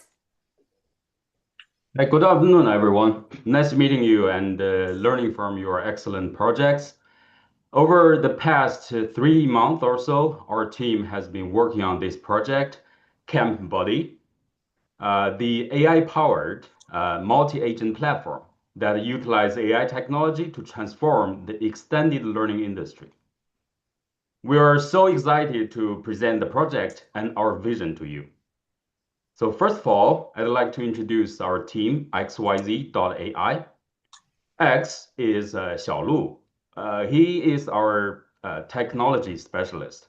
Y is myself as the product manager, and Z is Zhe, who is our guide in business development. In this proof of concept project, we focused on the most important branch of the extended learning industry, the summer camp market. So Zhe is going to talk about the market opportunities and pinpoint we are going to solve. The U.S. extended learning market is massive. 44 million school-age kids, and with 26 million attending summer camps each year. So that is a multi-billion-dollar industry. But the market is inefficient and is broken. Next page, please. Both parents and providers are struggling. Imagine Sarah, who is a working mom, spending hours searching coding camps on Google, bouncing between websites, juggling multiple kids' schedules, and re-entering the same informations just to sign up camps. Meanwhile, camp directors Mike is answering the same enrollment questions all day instead of creating an amazing experience for kids. Next page, please. Sarah isn't alone. There are millions of parents just like her, including 3 of us. Our solution is a smart AI-powered platform that helps parents discover, plan, and registers as easy as ABC, while automating workflows for providers and giving them insights to grow. By solving pain points on both sides, we are not just improving sign-up experience. We are transforming a multi-billion-dollar industry. Next, Xiaolu will share more about technologies powering this solution. Thank you, Zhe. So as my colleague talked about, Camp Buddy isn't just another booking platform. It's powered by a sophisticated multi-agent AI system that improves our experience and then enhance our process efficiency. So let's actually take a look at the architecture. Can you go to the next slide, please? All right. So as you can see, for our parents dealing with information overload, you can see that pink box. We have 1 orchestrator and then 3 specialized sub-agent. The information collector filters out user information. The recommendation agent actually provides intelligent matching, and then the scheduler select and present optimal time slots. So as you can see at the bottom, the orange box, this is for our provider. Like it has 2 business-focused agents. The info collector parses different camp data, and then it also validates, and then it also handles the student outreach and then business insight. And then to the right, you can see the green one. It's our admin component, featuring 1 system intelligence agent, ensuring analytic data and then performance monitoring. So with that, let's talk about the tech stack. Basically, under the hood, our RAG system combines vector database with large language model context awareness search, LangGraph orchestrate agent communication, while long-term memory coordinate user preference and also associate different sessions. Our application runs on Next.js with PostGIS, PostScript for geospatial search, and also address the real-time update. So this actually translated to our seamless user experience. As you can see, we have a bunch of interface put over here. So the first 3 is mainly for our parents. They can actually log into the system, and then they can search a wide variety of camp already available. And then they can do smart planner, and then to actually schedule with our systems. At the bottom, you can see we have something for our providers. They can actually streamline camp submission and then also manage the dashboard. The last picture, the last interface is for the platform admin. So it actually provides geographical insights, demand pattern, and then performance metrics. So next, I will demonstrate how these agents work together and then create a seamless experience. So let's start.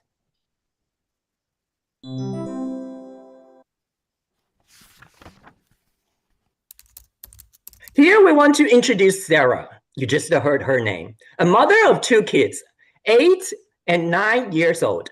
She is desperately searching for the last-minute summer camp. As you can see, a lot of web pages.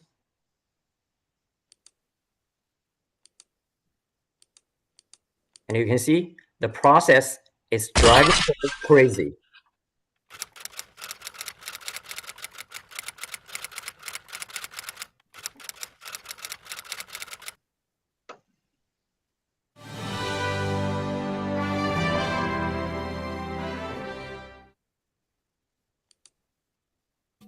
All right, let's first explore how Camp Buddy helps parents. As you can see here, parents just need to provide the basic information about their kids and an interest at a different level. And we also support multi-kids coordination. We expect the user to provide like their location, budget, and other information as well, such as their hierarchical structure, their priorities for any criteria.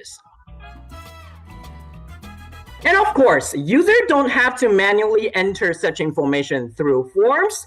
All the data can be extracted, processed through the smart chatbot agent as you just seen here. The camp information also can be presented through user interface as chat as well.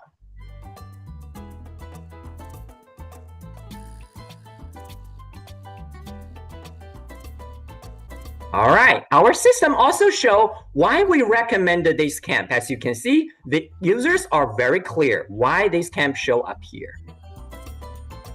And of course, at the end, parents can click on one button and submit their intention to camp providers.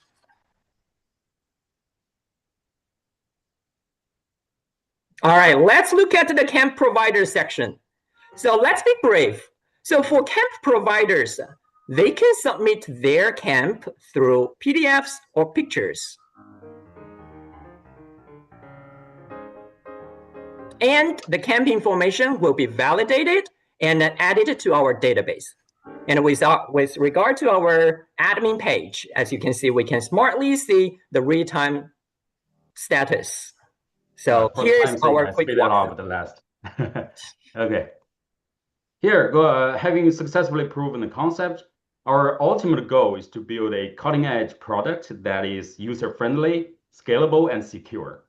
So designed to benefit a broad range of users beyond the summer camp market. So what follows is the roadmap that will guide us toward achieving this vision. So I believe our product will perfectly resolve Sarah's headache, so do yours.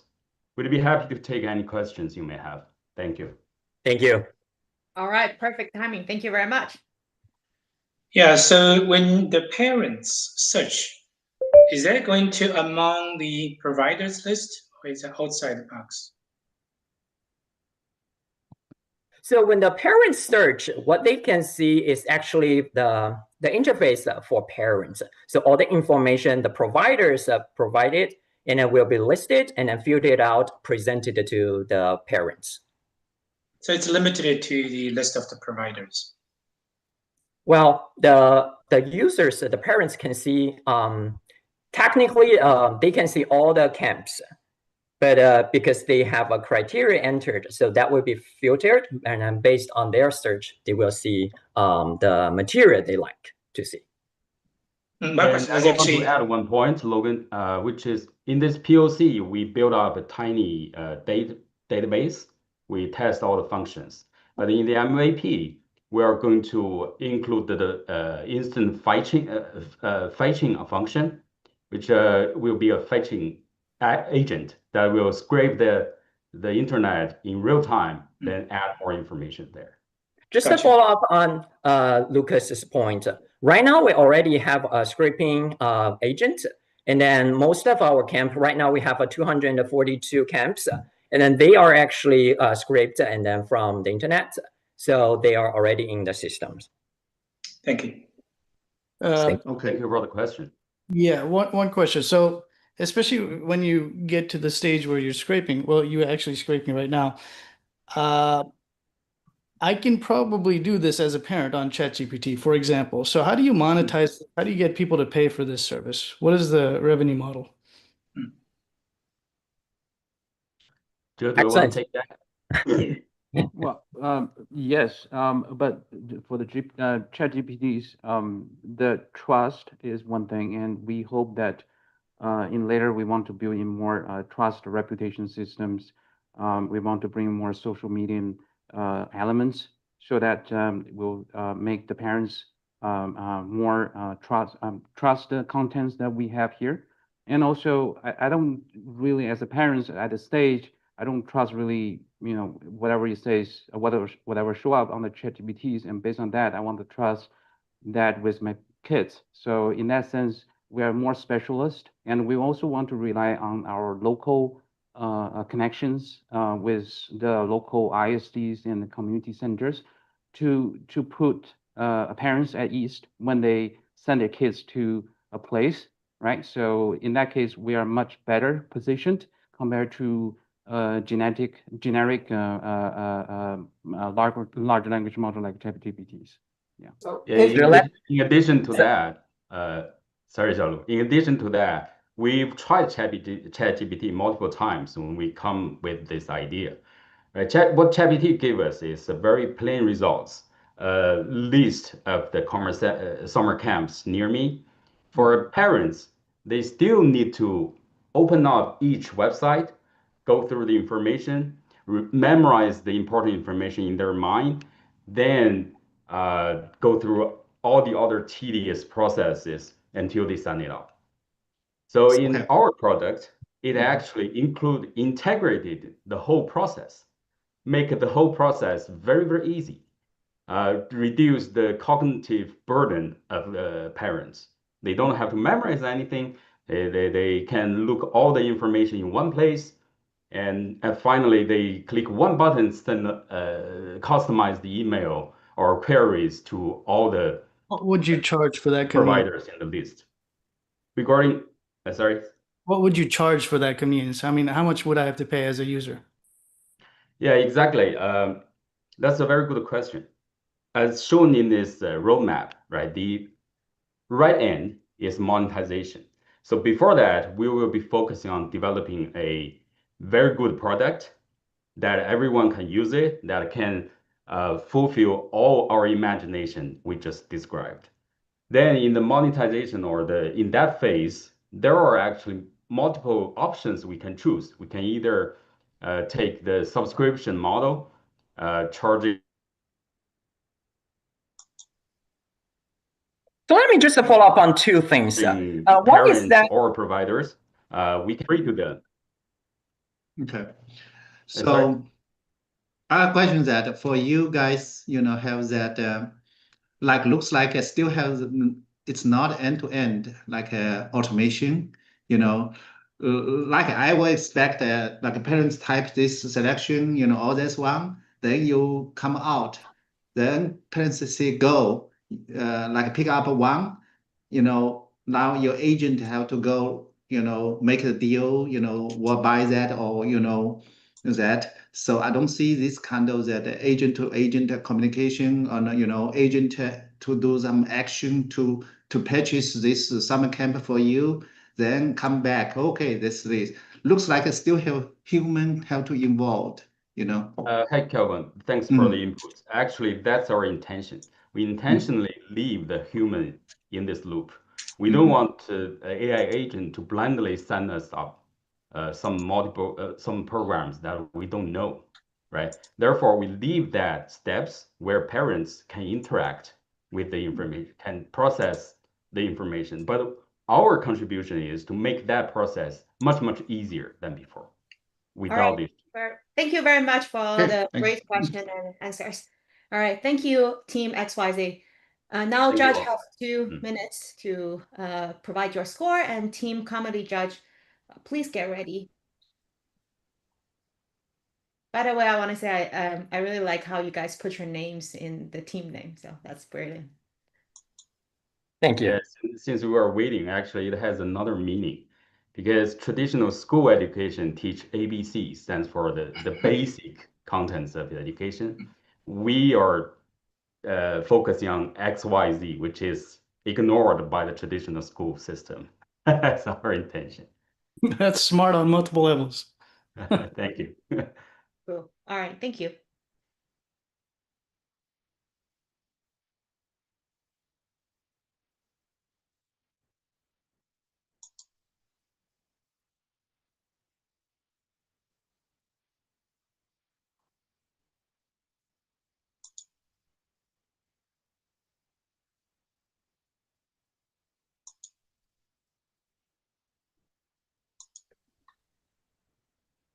Do we have anybody from Team Comedy Judge?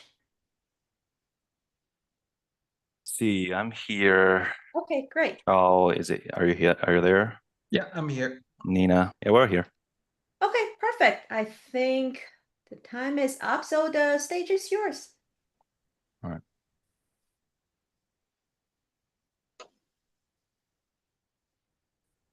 Welcome.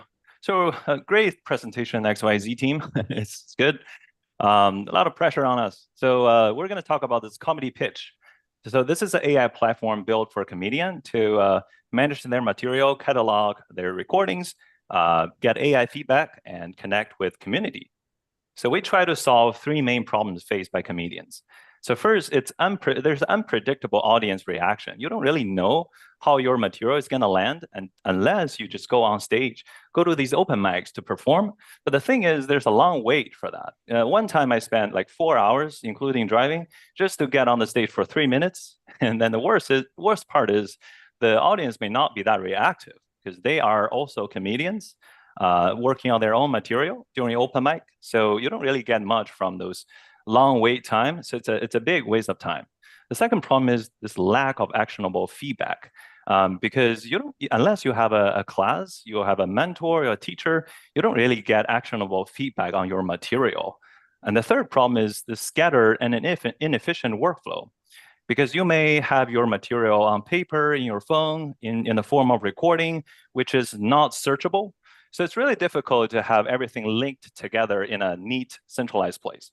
So our innovation and impact is we provide this complete comedian workspace where you can catalog your stuff, digitizing, organizing, save you 50 to 100 hours per year on just that. Audience reaction prediction. So we have a unique approach to predict audience reaction, save you 6 hours per week by going to open mics. Third one is we have this hybrid AI performance analysis using LLM and machine learning model to provide you structured feedback that you just can't get from other places.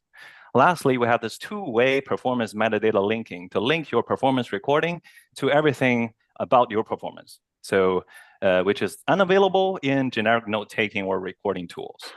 So our product has built this automated training pipeline from data collection to data processing, labeling, training, all in one pipeline to help us grow and scale over time. We have two machine learning models. One predict overall audience reaction, one predict which words are more effective in this joke.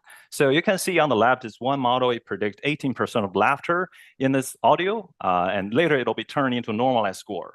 And on the right, we have a word level prediction that shows some of these words are more effective, like going to trap his part.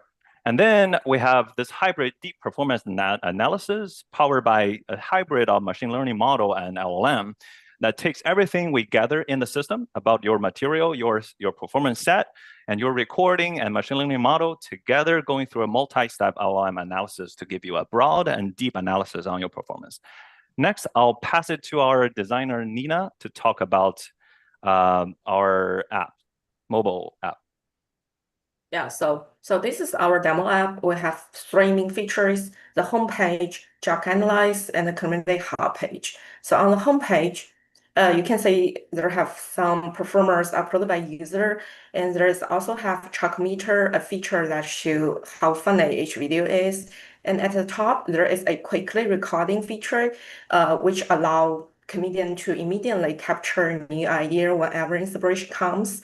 So when you click on the video, you will see the detailed joke analyze page, which has a smart segmentation using by LLM, and each segment comes with a chalk meter and clear feedback. Finally, on the communicate page, user can watch other performance, view events, and purchase tickets. Also join the group to connect, share the idea with other comedians. Yeah, next we will take a look at our web page. So take a look at our web-based web app. So this is a more complete, creative workstation. So the mobile app is more like on the go, capturing and get quick feedback. But this is more complete workflow for your stuff, cataloging, management. So what you're looking at is a list of jokes I have for my performance. And if I click into one of them, I can see transcript, my own rating, and duration, and an AI LLM-based feedback for it. I can upvote and downvote to improve the system over time. At the bottom, there's this two-way linking from a bit to any performances that include this joke. Now, if I go to the set is a performance setup where I can configure for a 15 minutes performance, how many jokes I want to put there and what is their order. So I have a pretty nice drag and drop interface for you to adjust your set, and it shows you the total estimate time for this performance. You don't go over time. And now we have a recording feature so you can practice your set. It shows you all the jokes you planned in the set and it gives you the time. When you say stop, it goes back to the recording. It creates a recording for you, and you can get transcript. You can use our smart feature, a segmentation feature, to break your audio into multiple jokes automatically. And then you can ask for a more comprehensive feedback like this, where it breaks it. So we tailor the prompt carefully to provide a very constructive feedback. And you can see here, it shows you techniques that you can use to improve, and it gives you a tooltip to explain what that technique is. And also we have the source part that shows you why LLM thinks that this part needs improvement, what is good, because we use a machine learning model scores to nudge LLM's recommendation. So here it says trap and A word has different percentage for laughter. And here also, this shows that this whole section has overall a funny score of 2 points. So maybe it's not that funny. So at the bottom, we have this smart segmentation that breaks the audio into different chunks automatically. And on the top, we have another quick capture, just like the mobile site, where you can quickly do a recording of your performance. Now we'll go back to our slide, and Chao will take us about the marketing opportunity. Yeah, thanks, Chen. So our products has a very huge market opportunities because our products is tailored for the creator economy, which is about $215 billion across the globe. And if we scheme down the markets, so for the stand-up comedy industry, so we are shooting for $14 billion size of market. And for our target customers in the US, we are shooting for at least 250K comedians and at least 20 million fans. And move forward. So next slide, please. For our go-to-market strategies, we have phases, the stages. For the phase one, we're going to develop a loyal comedy relationship with them by partnering with clubs, schools, festivals, and move forward. We're going to, develop the good relationship between the fans and the comedies through the engagement in our app to further increase our customer base. And move forward, we will, think about different monetization strategies, including B2B licensing, to further increase our revenue stream. Speak of the revenue streams, we think about 3 different business models. So for the first bucket, we have freemiums with different paid tiers for the comedies starting from $10 to $13 per month. And in the second bucket, if the fan want to have ad-free exclusive materials. That's the plan for them, $5 per month. And for the B2Bs, we will develop fit-for-purpose solutions, including licensing our IPs to big social media platforms like YouTube, TikTok. So if we take into these three bucket together, we're shooting for 100 millions revenues at year 5, starting from 1.2 million start from year 1. Yeah. Thank you very much. All right, the time is up. Okay, now it's the time for Q&A. Yeah, so that's very interesting. I guess you're using AI to analyze the comedians' jokes, basically. Correct. They can feedback on their jokes. And I'm wondering, I guess, so obviously you've played with this a lot. And in your experience, are the models we have available today pretty good at understanding human humor and reacting in the same way a human audience would react to those jokes? So the existing model, you're talking about LLM model? Well, your system. Oh, the system. How good is it that, I guess, because you don't want to travel 6 hours to get feedback from an open, you said. So the way we train our model is based on the amount of laughter in the clips, right? So we gather hundreds of hours stand-up comedy clips from online. You have trained your own model for this. Right, we have machine learning model. Okay, we train model. Right, we train transformer-based model. 2 models, one to predict overall audience reaction, one to predict which words are going to be more effective than the others. So these models are trained by using the laughter length of those clips. So laughter becomes our label. And we determine, so for the word level, we detect which words are immediately before the laughter, which are overlapping with the laughter, which are after the laughter. We use those as label for every word. So we do a token-based classification to predict which word is most likely associated with laughter. So we train these 2 models. We got a okay accuracy because we don't have too much data, like 100 hours of clip. But going forward, when we have more data, this will get more accurate. So right now we have 0.3% accuracy on the MAE score for regression model, meaning our prediction is like 3% off from the label. And we have, for the word level prediction, we have a 0.66 F1 score. So, which is decent to indicate which word is more effective for laughter. Right now, your model is based on audios, right? Did you do any? So we use a multi-model architecture. We fuse the text with the audio. So right here, where I'm showing the architecture, but I didn't have time to go over them. So on the left, we create text embedding. For the text, we create audio embedding using a Facebook pre-trained model, and we fuse them on the CLS embedding, and we go over all of them to a pre-trained transformer model, and we predict the overall rating for that.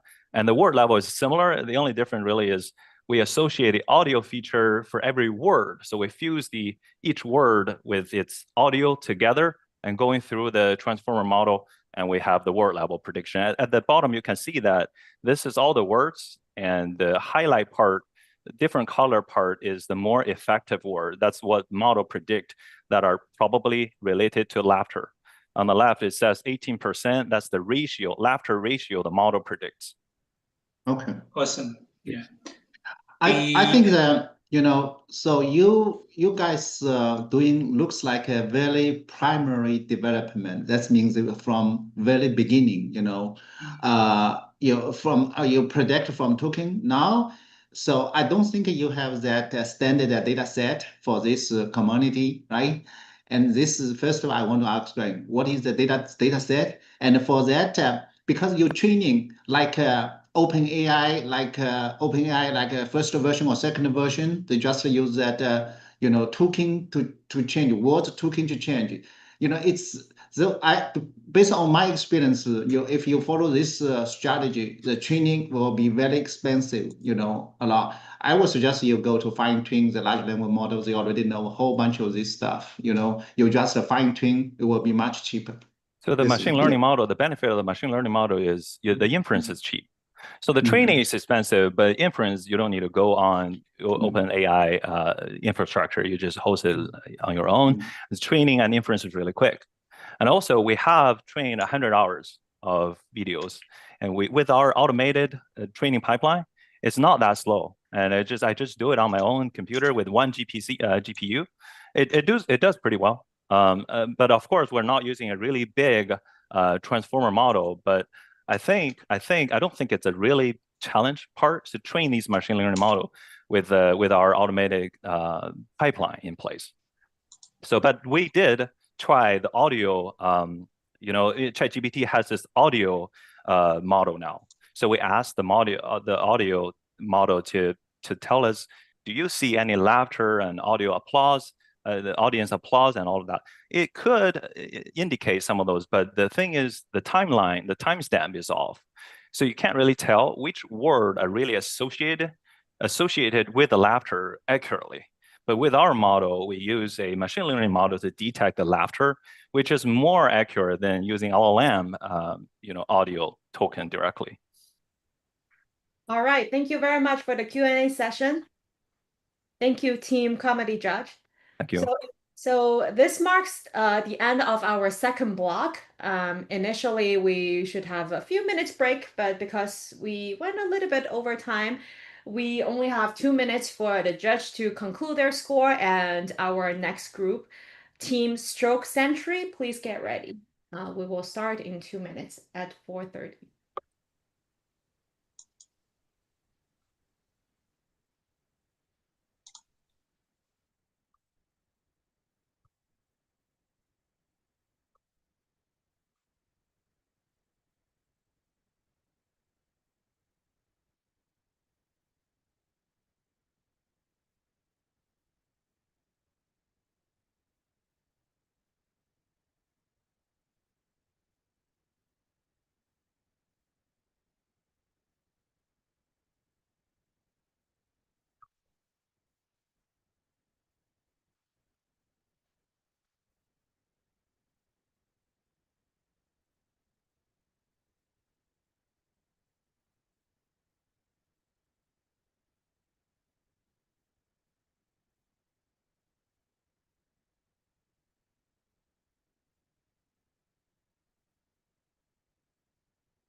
All right, hopefully our judge have enough time to log all your scores. Let's jump straight into the next block. Team Stroke Century, the floor is yours.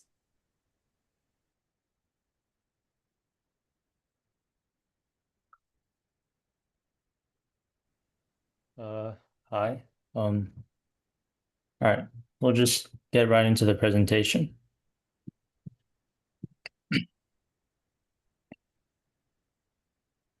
Ranking as the second leading cause of death globally and claiming over 7 million lives each year, strokes remain one of the world's most devastating diseases. Approximately 94 million people live with the long-term effects of stroke, ranging from speech impairment and paralysis to even permanent loss of function.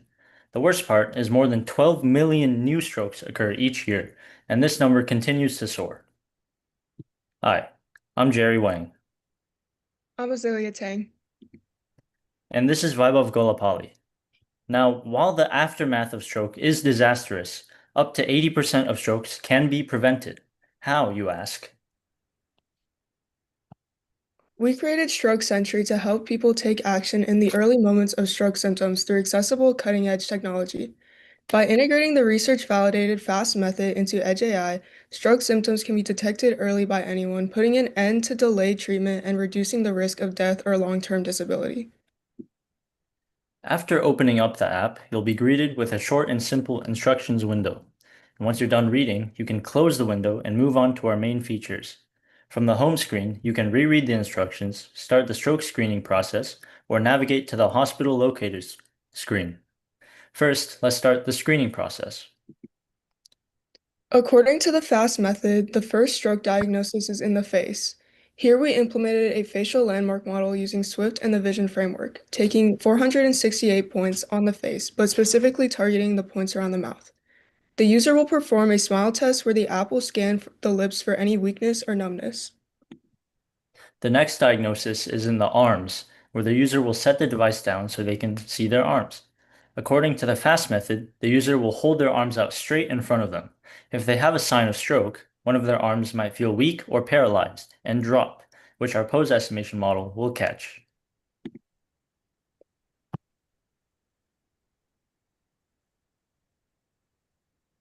The final screening is targeted towards speech analysis, where we implemented the speech framework. The user will say the prompted sentence to the device, and our custom algorithm will check for any irregularities or slurring of speech. If the user makes any accidental mistakes while screening, there is always a reset button to clear the diagnosis. Once the user is finished with the full diagnosis, they can move on to the time screen, where they'll be shown their specific results along with recommended actions. The average time it takes to go through the full screening is about 1 minute and 15 seconds, allowing for a quick and easy diagnosis. We also integrated an Apple Map Kit API so the user can find and head to the nearest hospital quickly, saving as much time for treatment as possible. This function can be found on the home screen. With Stroke Sentry, stroke detection and patient response time will be reduced, potentially saving thousands or even millions of lives. So let's prevent strokes together, one analysis at a time. Thank you. Awesome. That was quick. Yeah. All right. If you don't have anything else to add on, let's jump right into the Q&A session. Sorry, I'm going to give a live demo, if that's okay. Oh, okay, sure. Build into our time. Okay, yeah, for sure. Then continue. Sorry about that. Yeah, I'm just gonna join on my mobile device. Recording in progress.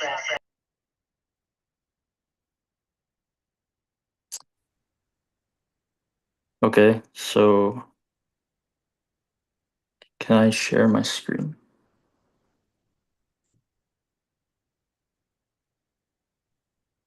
Can you guys see my screen? Yes. We can, yeah. Okay.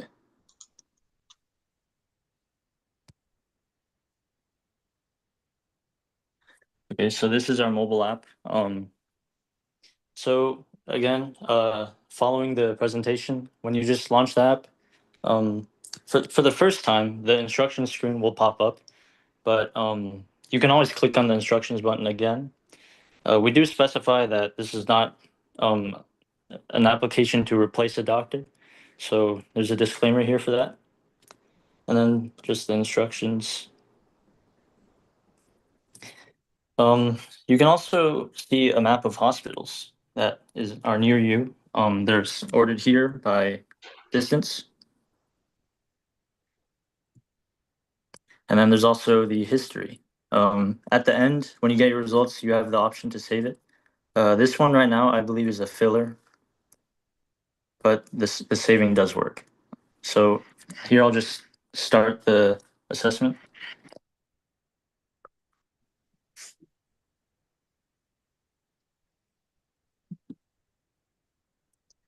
That's the face test, and here's the arm test. I'm setting this down right now.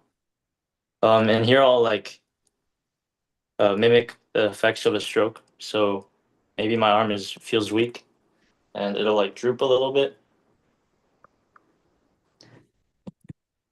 And then here's the speech test.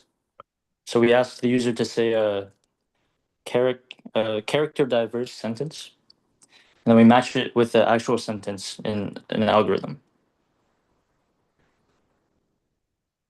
I think there's a problem with this right now because I'm sharing my screen and the microphones are being used.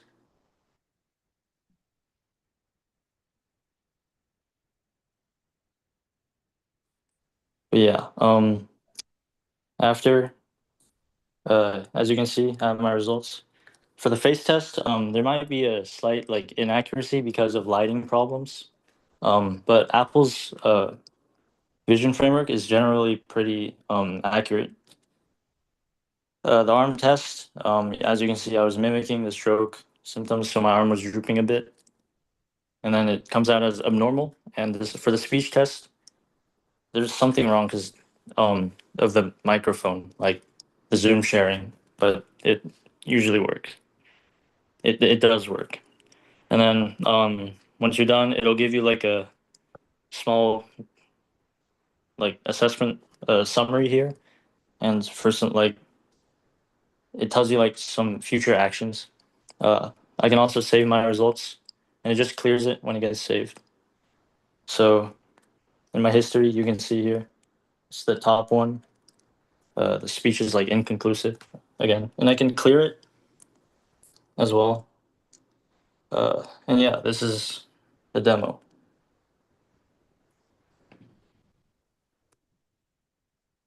Okay. Hey, Jerry, do you guys have a baseline? For example, like you, sometimes when you detect, the speech and the arm or the facial expression, right? You want to compare the normal situation. Is that correct, or you don't have a baseline to compare? So you're asking like how we determine if it's abnormal? Yeah. Mm-hmm. Right. So the facial landmark model and the PoseNet model, they all take points on the user's face and the user's body respectively. So for the facial landmark model, it takes 468 points around the face, but we specifically target the points around the mouth, right? Because that's where the mouth drooping happens. So we just calculate the position, like the difference in the position of the like corners of the mouth to see if like one is drooping, one side is drooping or not. And it's very similar for the arm. We take the position and like the angle of the elbow joints, and it's another like difference calculation. Yeah, the reason I'm asking is some people, you know what I mean. Yeah. So okay, good. Thank you. Well, going back to that question, because I had a similar question, I was wondering if if it might be better to customize that baseline per user, because some people have different faces than others, and maybe some people have a naturally droopy face, which might confuse the algorithm, or they might sound, when they talk, they might sound maybe because of an accent, or maybe because of a style of speaking, they might sound like they're slurring their words under normal conditions. And if you don't capture that, you might take an average over the entire user set, which is not so applicable to one particular user. That's true. Yeah, we could in the future we could implement like a facial scanning first. So we like first attach the face mesh to the like to cater the user's face and adjust our algorithm to the user's face. And for the speech, we could also in the future like uh, allow our algorithm for to assess like different languages maybe, because as you said, like some people might have an accent in English, so like if they were speaking in their own language, it would be more widely accessible. Yeah. Roadmap. When are you supposed to use this product? What is the time window? Like immediately after you've had a stroke or what? So we're targeting ischemic strokes, which the symptoms can show from even hours to days before. So it's not like it's not supposed to be used after you have a stroke, because then you'd be like incapable of moving. So the time to use our app would be like whenever you feel something wrong, right? So usually like one side of your face shouldn't droop to the ground. So whenever you feel like that, or you can't move your arm, you feel something's wrong, you should just take a quick screening of our app, get a result, and seek some medical attention. So if you already know what's wrong, what is this app doing for you? Well, a lot of there's like a percentage, like more than 50% of America, at least, is not aware of stroke symptoms, and I have the numbers here somewhere. But yeah, most of America is not aware of stroke symptoms, so like they most likely won't know nothing's wrong. But if you do know something's wrong, like if you're medically trained or something of like that, then our app would not be rendered useful. But our app is aimed towards the majority of the world who don't know about stroke symptoms.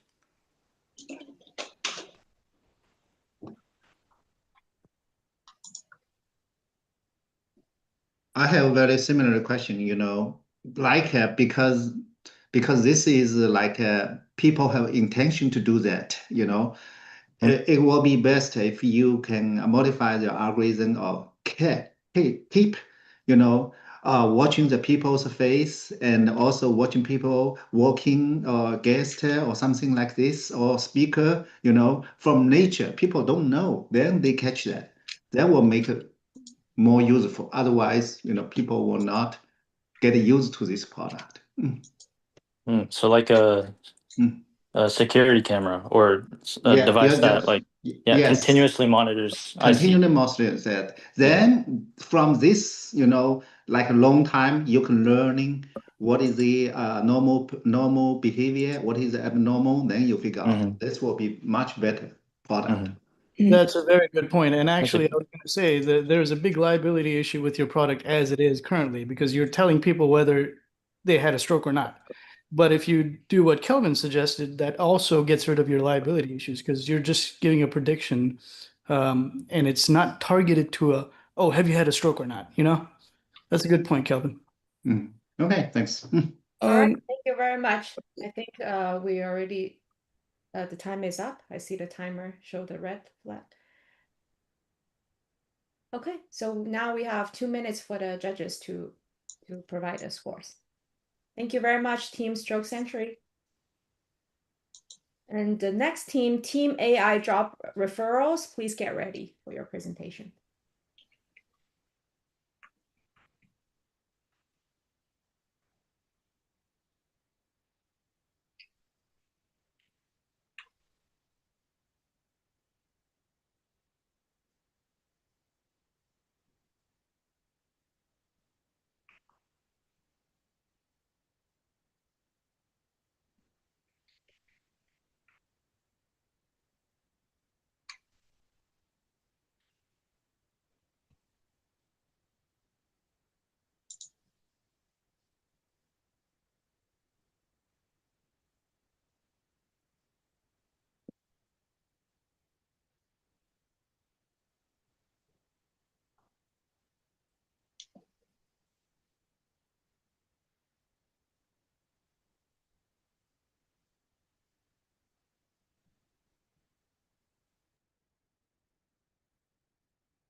All right.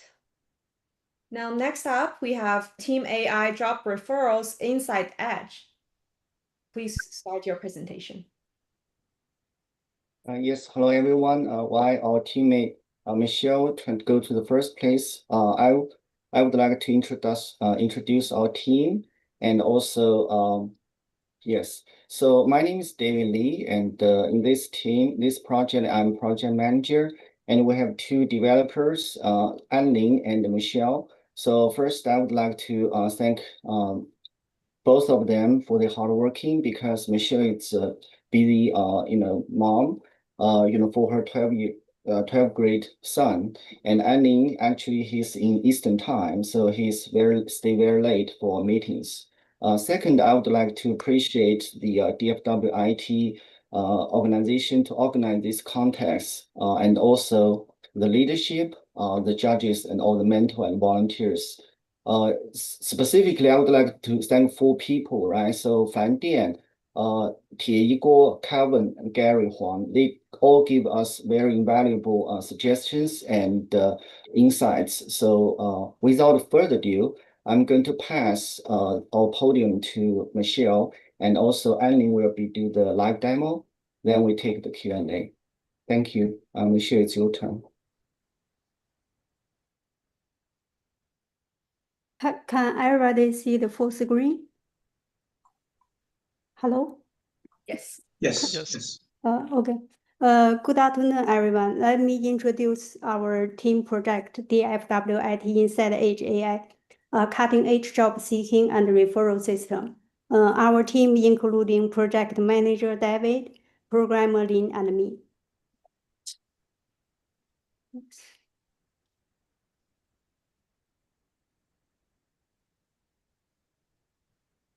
Okay, I think everyone can feel how bad the job market it is now. It's very competitive to getting a job. The latest data from U.S. Bureau of Labor shows hire rate is only 3.3 with big decrease in the job openings. So there is also other pinpoint. When people looking for a job, the job seekers always struggle to find a reliable person to refer them to hire managers. Well, hire managers typically rely on internal platforms to discover qualified candidates, which may not provide enough channels to get reliable candidates. That's why we created our Inside Edge app. We created in our app, it's linked job applicant with employee referrals to improve hire managing success. And it helping hire managers discover qualified candidates through trusted referrals.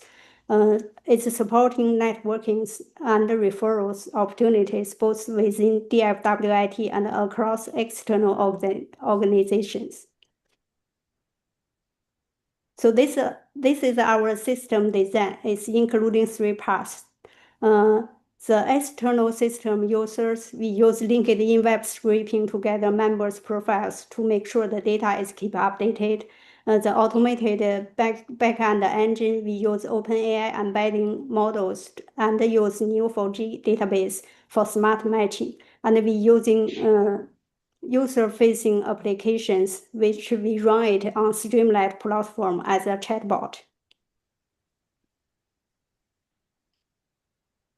This is Neo4j data relationship. We get all the job, company, profile, role, and skill, etc. information from LinkedIn. All content are converted to LLM embeddings for semantic search. These are the tech stacks and the platform we are using. The first 6 are coding tools, the last 4 are database and front-end tools. This is our future plan. First, we want hosting on DFW IT website. Second, we want use LinkedIn API for large-scale members data. The third, we want data ingestion as a cron job, and we can add more features and expand market. I will switch to Lin for live demo. Hello, everyone. Thanks for being here.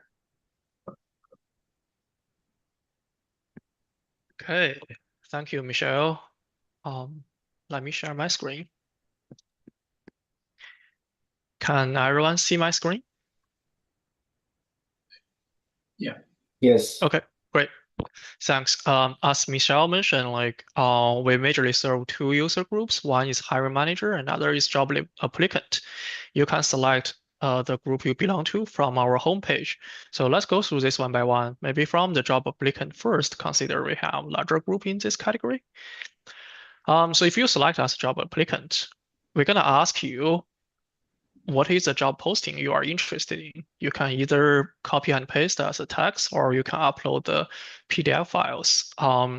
So here I'm using example for the data scientist associate job posting in JP Morgan.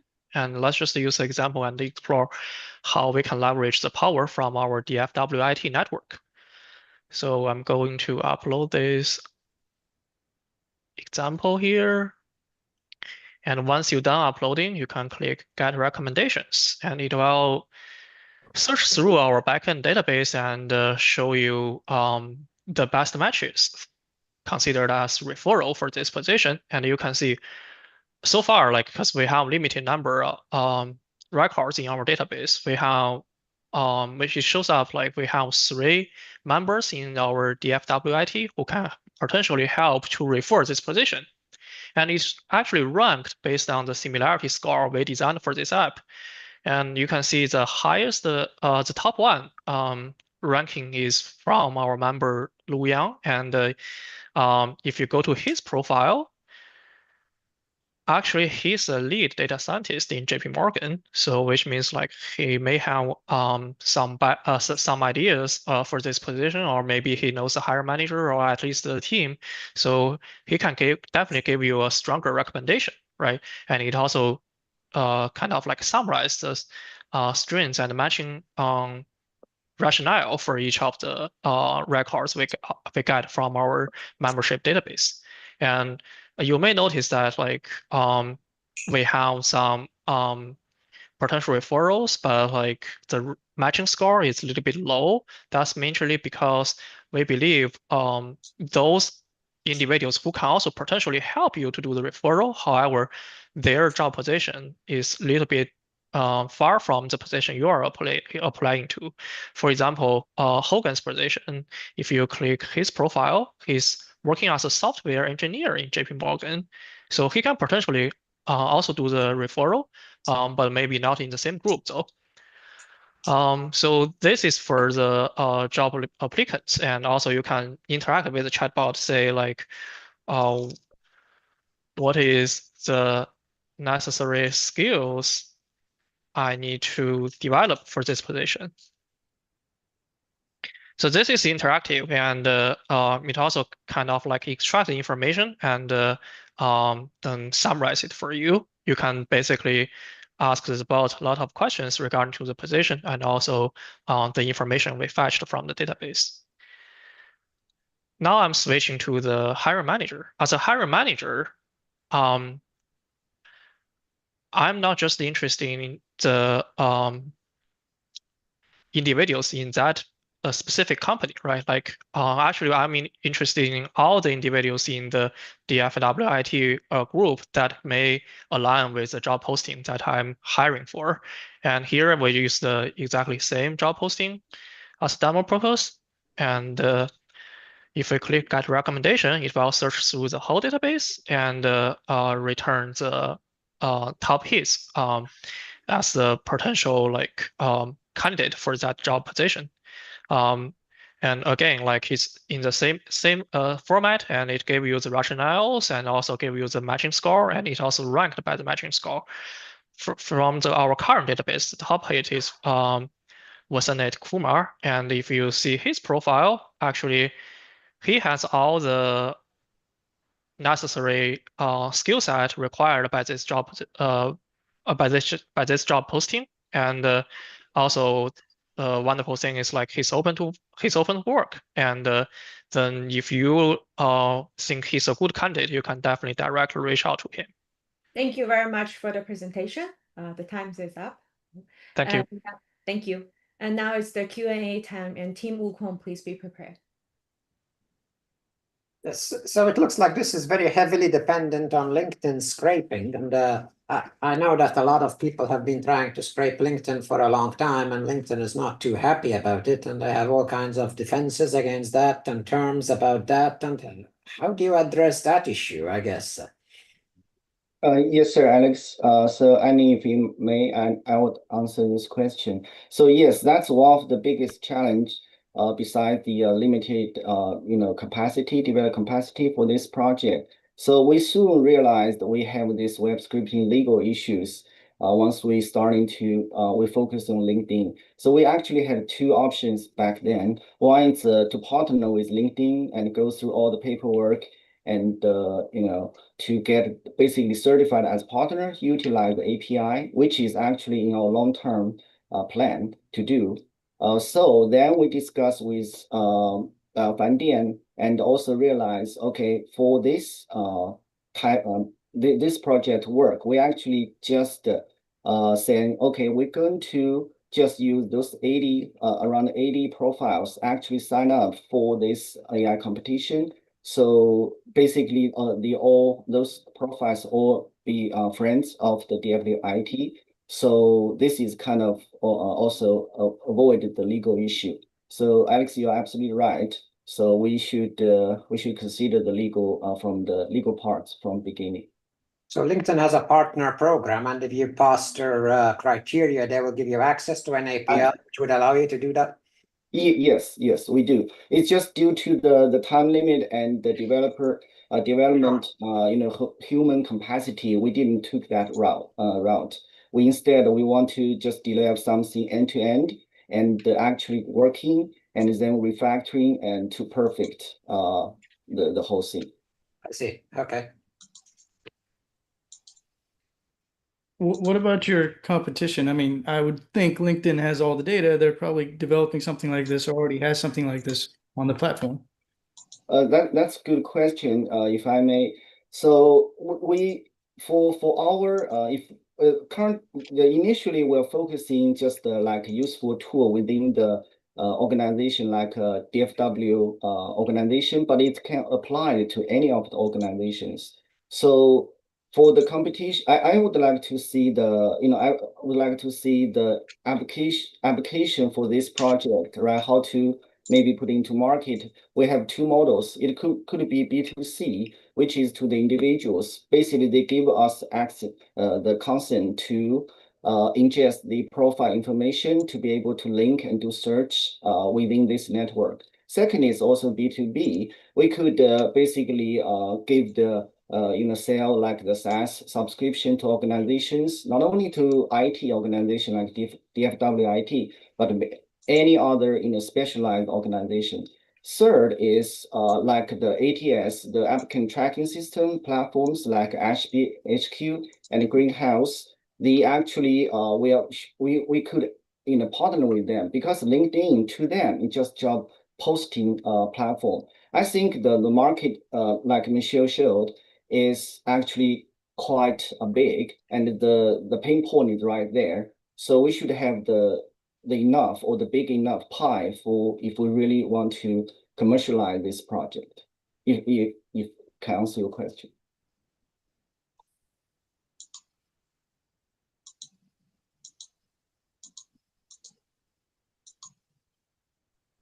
All right, time's up. Thank you very much for the Q&A session. Now, Judge have 2 minutes. Thank you, team Inside Edge. Thank you. Thank you. Thank you. Thank you. Okay, while judges are recording their scores, Team Wukong, please get ready for your presentation.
All right.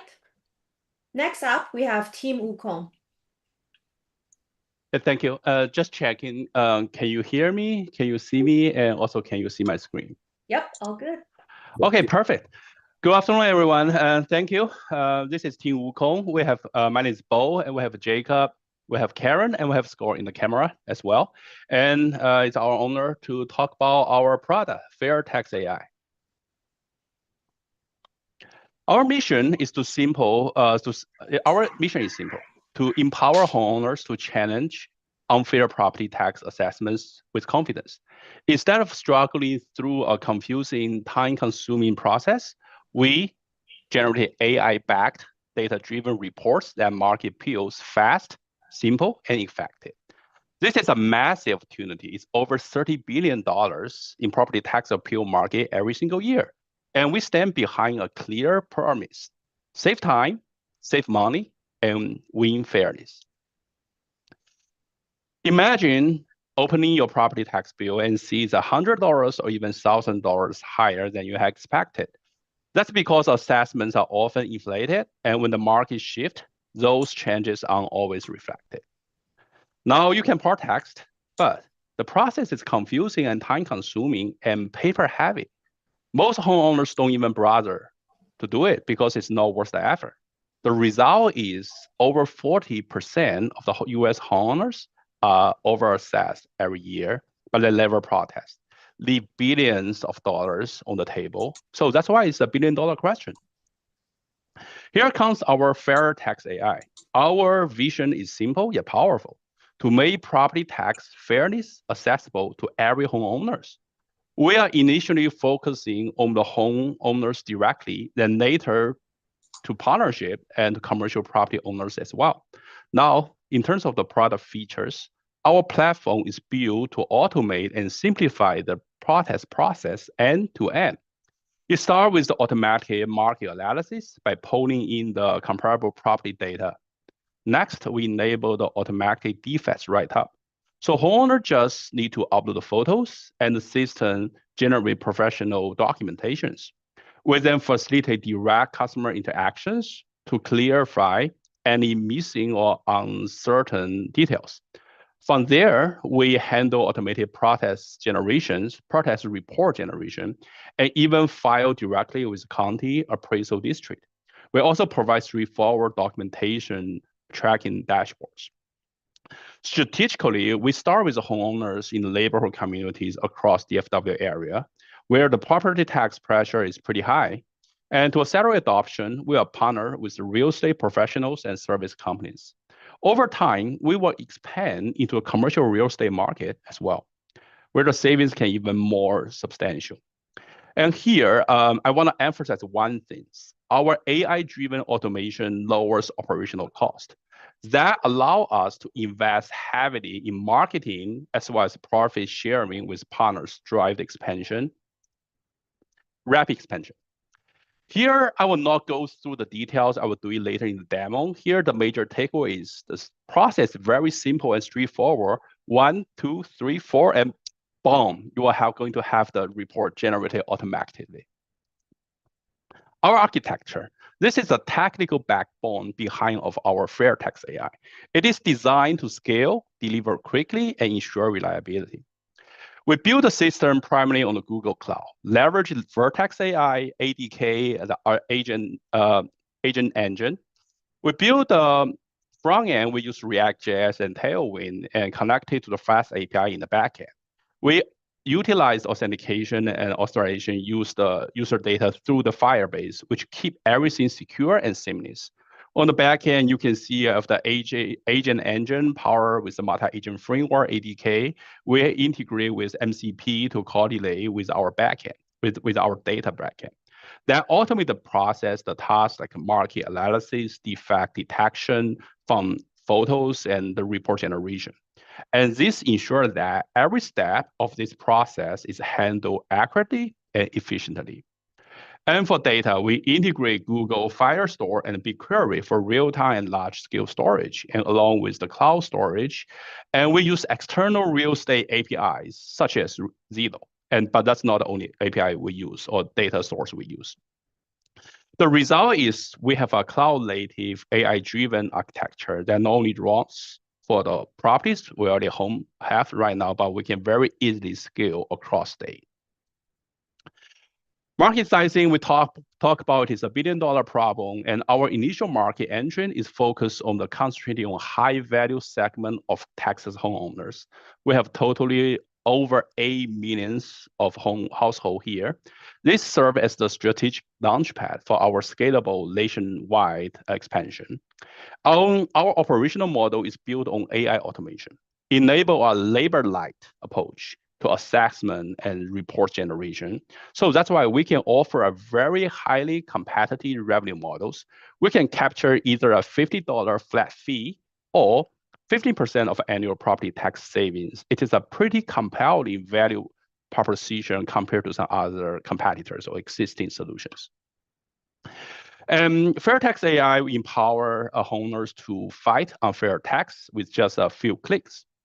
Our journey is well underway. The core platform is built, is deployed, and the integration are done, are complete. We're excited to announce that a beta launch with friendly users will be available in September. And we invite all of you to try our product, and you will get a free property report. Looking ahead, our roadmap includes a GA release by the end of this year, perfectly timed for the next tax appeal season. We are also actively seeking partners with homeowner associations to accelerate our adoption. And as we look to the future, we are seeking partners and early investors, and especially those with real estate expertise to help us scale our missions nationwide and empower every homeowner to fight unfair tax. Here, let me do a live demo and assume you can see my screen as well. So this is our website. You can see that it's deployed in the cloud.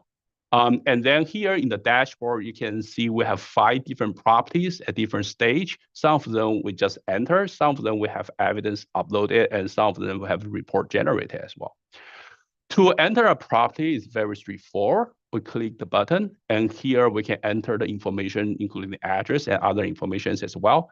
Here, I will just not go through this process. Instead, I'm going to open existing properties, and here, of course, we can add the properties. Let's say I found a hole on the floor, right? This is a defect, right? Holes on the floor. So let me add this defect to this property, okay? And then we can save this. And then we talk about comparative properties.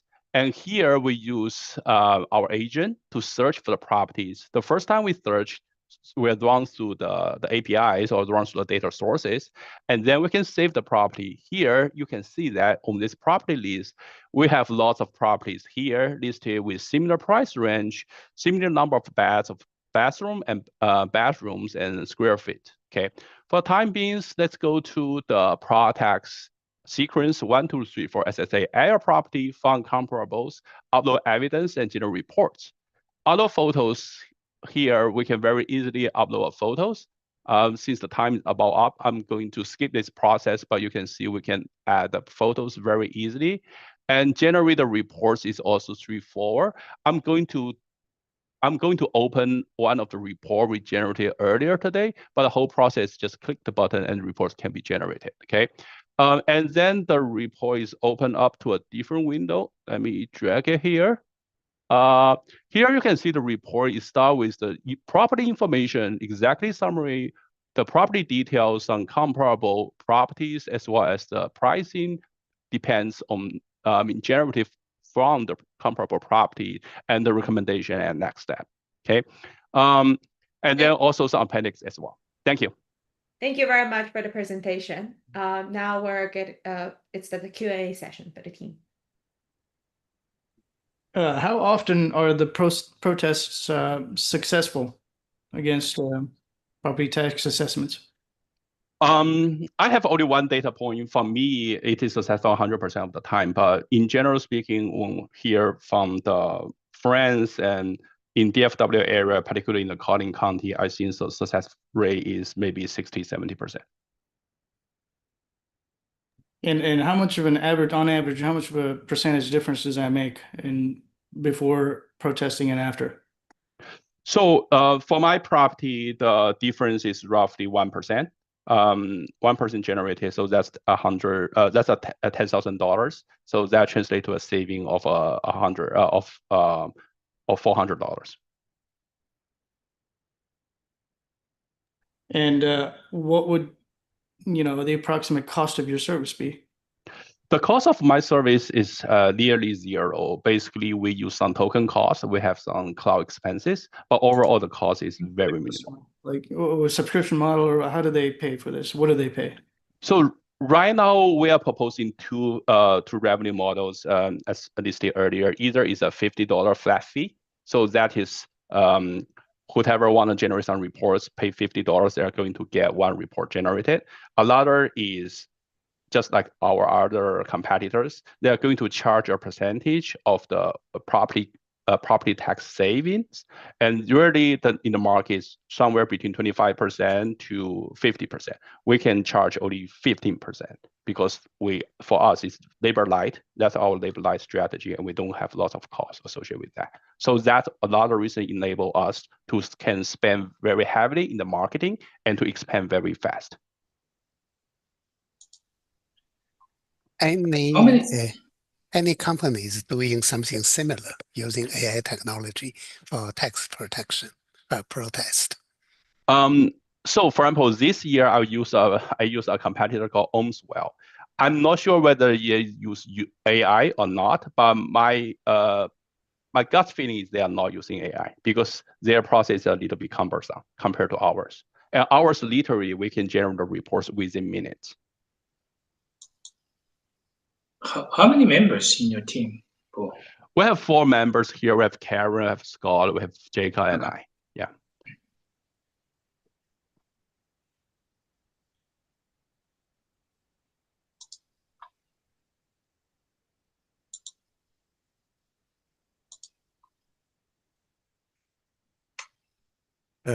How many property during your development have you used to do the testing, and how much average that taxpayer can save? We try a few properties in my account, and let me go to that. 2 of the properties are the actual properties here. That actually is 2, right? We can definitely try more, and then based on our calculation, we can save maybe 20, 30, or maybe 2 or 3% of the property tax. Then what prevent you from trying have a much bigger test set? Sorry, what would you say again? Yeah, you only have here have a 5 property. I'm wondering what prevent you of testing a lot more, like hundreds.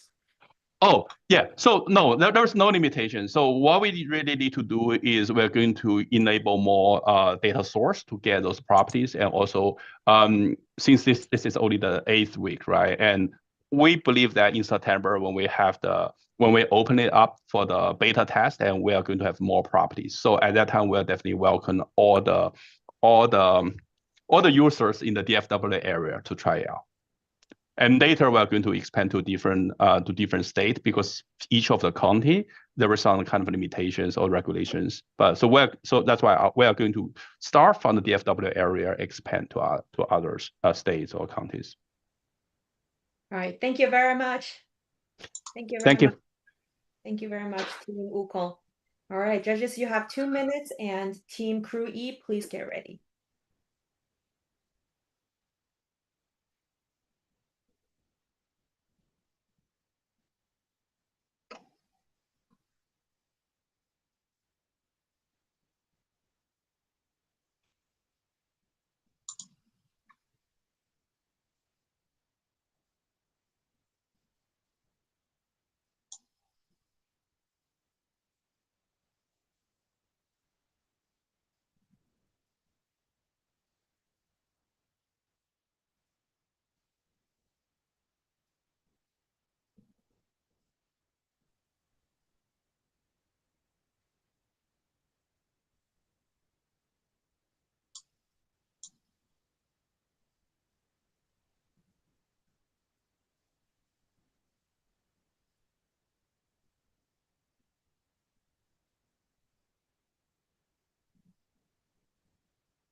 All right, let's welcome our last team of the day, Team Crew E, to the stage. The floor is yours. Okay, hi, I'm Kevin. I'm one of the crew leads for Crew E's Extracurricular 2.0 project this year at Dream College's summer internship along with Surrey. So this summer we've been working on an initiative that basically brings innovation to the extracurricular space while making a genuine impact for students across the world. So what problem are we solving? Students today are overwhelmed by generic extracurricular suggestions that don't reflect who they are. And it's really hard to find personalized resources that can actually leverage your strengths or passions. But why aren't more students doing them? Well, there are 2 big reasons. First, extracurriculars require internal drive and initiative, and that's hard to generate without guidance or some sort of starting spark. Second, most students simply don't know what kind of project or extracurricular to pursue, or how to make it feel authentic and meaningful to who they are. It's not easy to craft a story that ties your entire college portfolio and future career development of interest together. Now, this is the first part of our solution, the Passion Project Builder, which is basically an AI-powered web application that helps students discover and look through and just learn about more meaningful passion projects that align with their interests and their college admissions goals. It allows users to input key details about themselves, including general stuff like their age, their grade level, that sort of stuff, to more personalized information like the hobbies that they are really passionate about, or maybe like their academic strengths, or even like issues in society that they would like to solve with their passion project. And then through this, we use AI to be able to generate passion project recommendations that the user can pursue or that the user can build upon. So how does this extracurricular project differ from already existing projects on that you can probably find on the market? Well, this project specifically focuses on passion projects. Now, in case you're not too familiar with the passion project, basically it's a project that the student initiates because like they're genuinely like interested in the topic and like they genuinely like want to like show initiative and make an impact for themselves. So compared to other extracurriculars like maybe like a class or like summer camps or like research projects or that sort of stuff, a passion project is self-initiated by the student. And this is extremely important because it allows the student to show the most impact and initiative. And it really allows the student to express to admissions officers, hey, like I really care about something. I really care about this topic that I'm passionate about, and I'm willing to take leadership and initiate a passion project. So this is why this project is so important because it specifically centers around passion projects. Now, here's an overview of the outputs that our passion project application produces. We start off with the project description, which basically just breaks down like the basic overview of the project, including what the student will create or launch, maybe some prerequisites for each passion project, that sort of stuff. And then we move on to personalized reasoning, which is a spot where the LLM clearly explains why the project was recommended to the user based on like the user's inputs, like their strengths, their hobbies, that sort of stuff. And then the next section is benefits, where the LLM gives 4 clear benefits that explains how the user will just like be able to improve through this project. Like how will this project actually help the user's portfolio?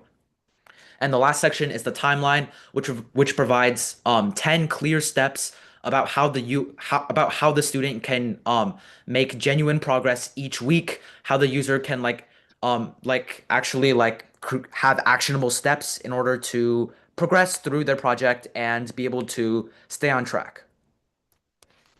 This is the second part of our solution, and it basically helps users find niche extracurriculars unlike the market's current generic list or high-cost consulting. And it's basically a smart, low-friction input form that asks students to describe their interests, skills they want to grow, and long-term goals. And then using OpenAI's API, the system will return 3 tailored suggestions for extracurriculars. So this is the LLM extracurricular output options. So it first gives you a clear project overview, like a summary of what the extracurricular is, as well as prerequisites and skills you'll need beforehand to go into this extracurricular. And then we have skills gain and outcomes, as in like what you can accomplish in the future by completing this extracurricular, as well as benefits and a very detailed timeline to help you actually get started. So this is an overview of our application architecture. So we start with the front end with the user input space, where the user can obviously input all of like the basics of their college portfolio. And then from here, we use next.js to plug in user inputs into an LLM prompt that's already pre-written. And then with that LLM prompt, we send that to the large language model, which we use OpenAI's GPT, which then generates a personalized list of passion projects based on user input. And then once the LLM processes everything, it then sends it back to the front end of the application where the results are displayed in the results page of our application. So here is a quick demo of the Passion Project Builder application. I will speed this up slightly. So you can see right now, these are just all the inputs. These are specific questions that allow the LLM to be able to more accurately assess the user's portfolio.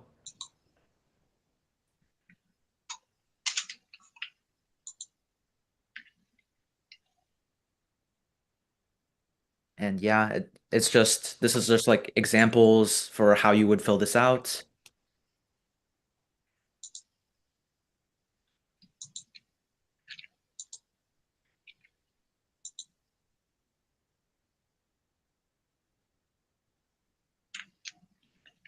And then right here, it's just generating the response. And now here are the results. So you can see each passion project comes with a rough overview, skills that are being developed, the format of the passion project, prerequisites, and time commitment. And these are all the tabs that include the personalized reasoning, the benefits, and the extremely thorough timeline. And it repeats this for 3 to 4 passion projects. So that way the user has some choice between what project that they want to pursue.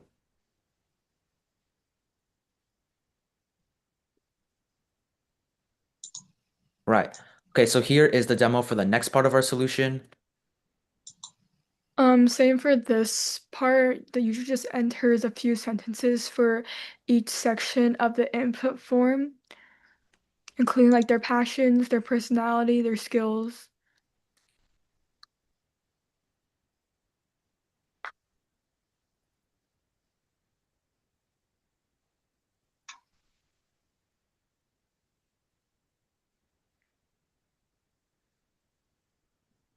And then because the system is powered by the OpenAI API, no two responses will be the same, and it'll generate 3 personalized extracurricular activities for you to pursue.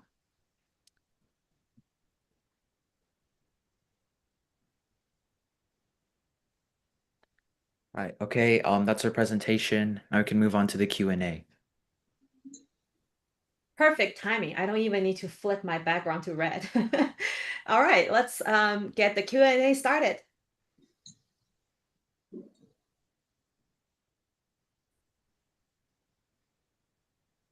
So the generated Python program, does it is basically an outline of activity, or it's also find out what there's some group or some existing program they can join in?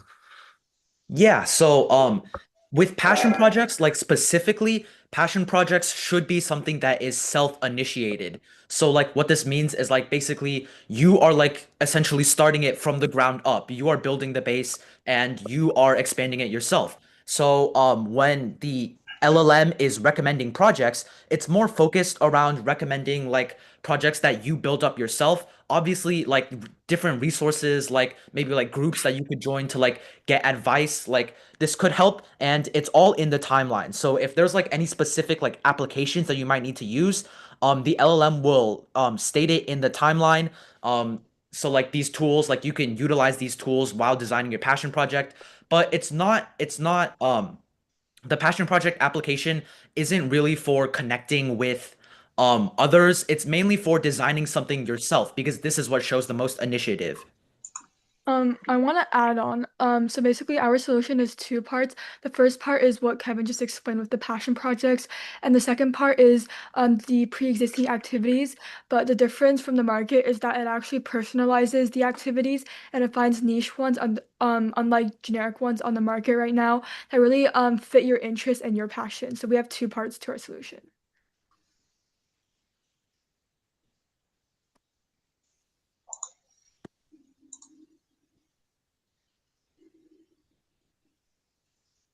At the technical level, how your implementation can basically bias toward generate a result that are unique, since this is a passion instead of sort of a generic, more common project. Right, right. I understand what you're saying. This comes down to like our LLM prompt. So unfortunately, I do not have an image of the prompt in our slideshow, but how we how we prevent the LLM from just generating extremely common passion projects or like stuff that's like extremely non-unique. How we prevent our LLM from doing that is we basically just state in our LLM prompt, please generate projects that are specifically tailored to user inputs. This way, the LLM will have an increased focus on like specifically what the user inputs, like the user's strengths, the user's hobbies, the issue the user wants to solve. So this way, the LLM is essentially forced to generate unique passion projects because it's really hard to just like say like some broad passion project like I don't know, like go start a club in your community. It's hard for the LLM to recommend that because it doesn't fit the user inputs. By stating in the prompt that the LLM passion project recommendations have to be specifically from user inputs, it basically just makes all the projects unique because they have to express like the user's college portfolio essentially. Okay, I think this is a passion project. You like basically you ask that LM to output, right? Is there any way you can automate like let LA large language model do all the project itself, just like you have the coding, Recently, they have some viable coding, let it to end generate that project. Let large language model finished, especially in code, particularly project, not all project. I know. Have you think about this way? Right. Yeah, this could be something we pursue, right? Like just having like the LLM like vibe code, maybe like a technological project. But the reason why we aren't doing this is because passion projects should be like something that you're genuinely interested in doing.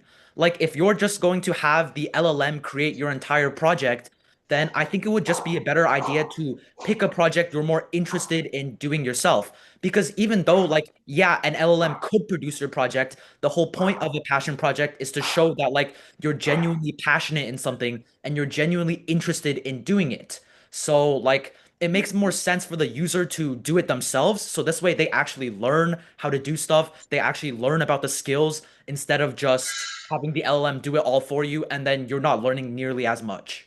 Okay. Yeah.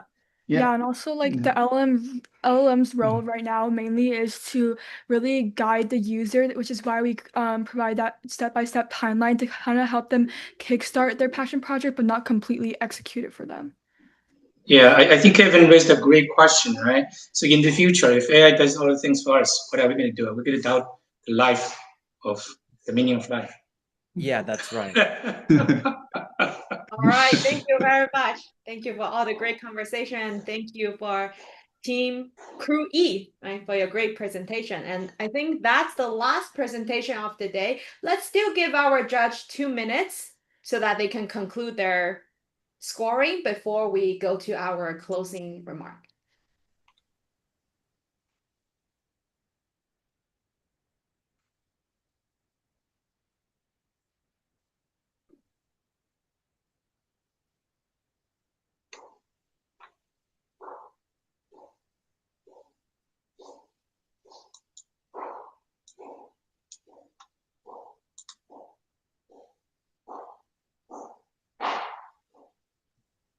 Do we email these Excel sheets to Jay, back to Jay, or what?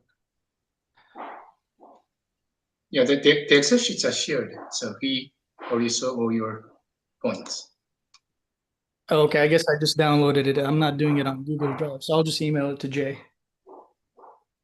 Yeah, judges, you can email your result to Jay individually. Email. I think this is shared. Jay should have that. But anyway, we downloaded it first. If you shared it, then he has it. Don't go yet. We have some important message to share. Yeah, download is a good idea because you have a copy, right? You have a copy. Yeah, save the copy.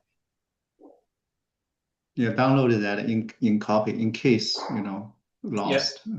You have a record. Okay. Okay, well, hopefully our judge has the time to submit a final score.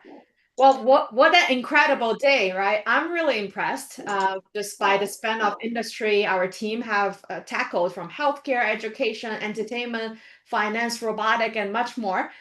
The creativity and technical skill and innovation we've seen today are nothing short of inspiration. Personally, I'm very motivated to even explore my own AI projects now, and hopefully it's the same for you guys. Because after all, today is not the end, it's just the beginning. So let's keep pushing, innovating, and building a better world with the endless power of AI. So before we jump into the final closing remark, I want to invite everybody to unmute ourselves or use your reaction emoji and give a big round of applause to all our presenter and our team today for their amazing presentation. Yay, you did it! Okay, now to close our program, let me bring to the virtual stage our COO of DFW IT and co-chair of the AI Competition, Fan Dian, to share his closing remarks and some important information about our award ceremony. Thank you, Fei Yin. It's such an intensive day today, but we all enjoyed a great competition. Now you can see we are such a very high talent, such a group of high talents. Let's get together. Next Saturday, we're going to have the award ceremony. This is an opportunity for all of us to get together face to face, talk to each other, make each other our new best friends. Don't miss this. In this award ceremony, not only we're going to announce all the winners, all teams will get awards because you went through 3 months of hard work. You showed your great talents. You deserve some awards. But also, we're going to have a lot of brainstorms in this meeting. We're going to talk about the future. In the future, we're going to collaborate with each other. You may join their project. They may join your project. They may help you when you are in need. You may help them when they are in need. Together, we'll help each other to win big. I wouldn't be surprised there will be some new billionaires grow out from this group. So don't miss this opportunity. Let's see each other next Saturday. Further details we'll send out through social channels, through emails. If you don't have our email, if you are not in our email list, not on our social network, our social network mainly two. One is WeChat, one is LinkedIn. Feel free to send me an email. I'll put my email in the chat. Basically, it's operation@dfwit.org. I'm going to add you to our social network, so you'll be in our network. You'll get all the notice. And feel free to share your thoughts, any suggestions, any complaints to us, so we can do this better next time. With that, you can look at your screen. Next Saturday, August 30th, 2 p.m. to 4 p.m. Central Time, though. It's going to be hybrid. So if you can be there, you'll get the most benefits. You're going to make new friends. You're going to know lots of knowledge there. But if you cannot, still join, use Zoom. We're going to use the same Zoom link next week. If you can go there, we're going to give you, we'll prepare parking for you. We'll send parking information also in emails. And then right after the meeting, award ceremony, we're going to have a social. We're going to have some drinks. We'll have some free chats there. And we're going to have photo opportunities. We're going to have professional photographer there. You want to take a solo, you want to take a group photo, that's great opportunity. So dress well. With that, thank you all for coming and enjoy the rest of the day. Thank you, Fan Dian. On behalf of the entire team at DFW IT and the AI competition, once again, a big thank you to our teams, judges, mentors, and everybody who joined us today. Let's keep this energy going and keep turning bold ideas into reality. See you all at the award ceremony next week. Bye-bye. Thank you. Bye-bye. Thank you. Bye. Bye. Thank you. Bye. Woohoo.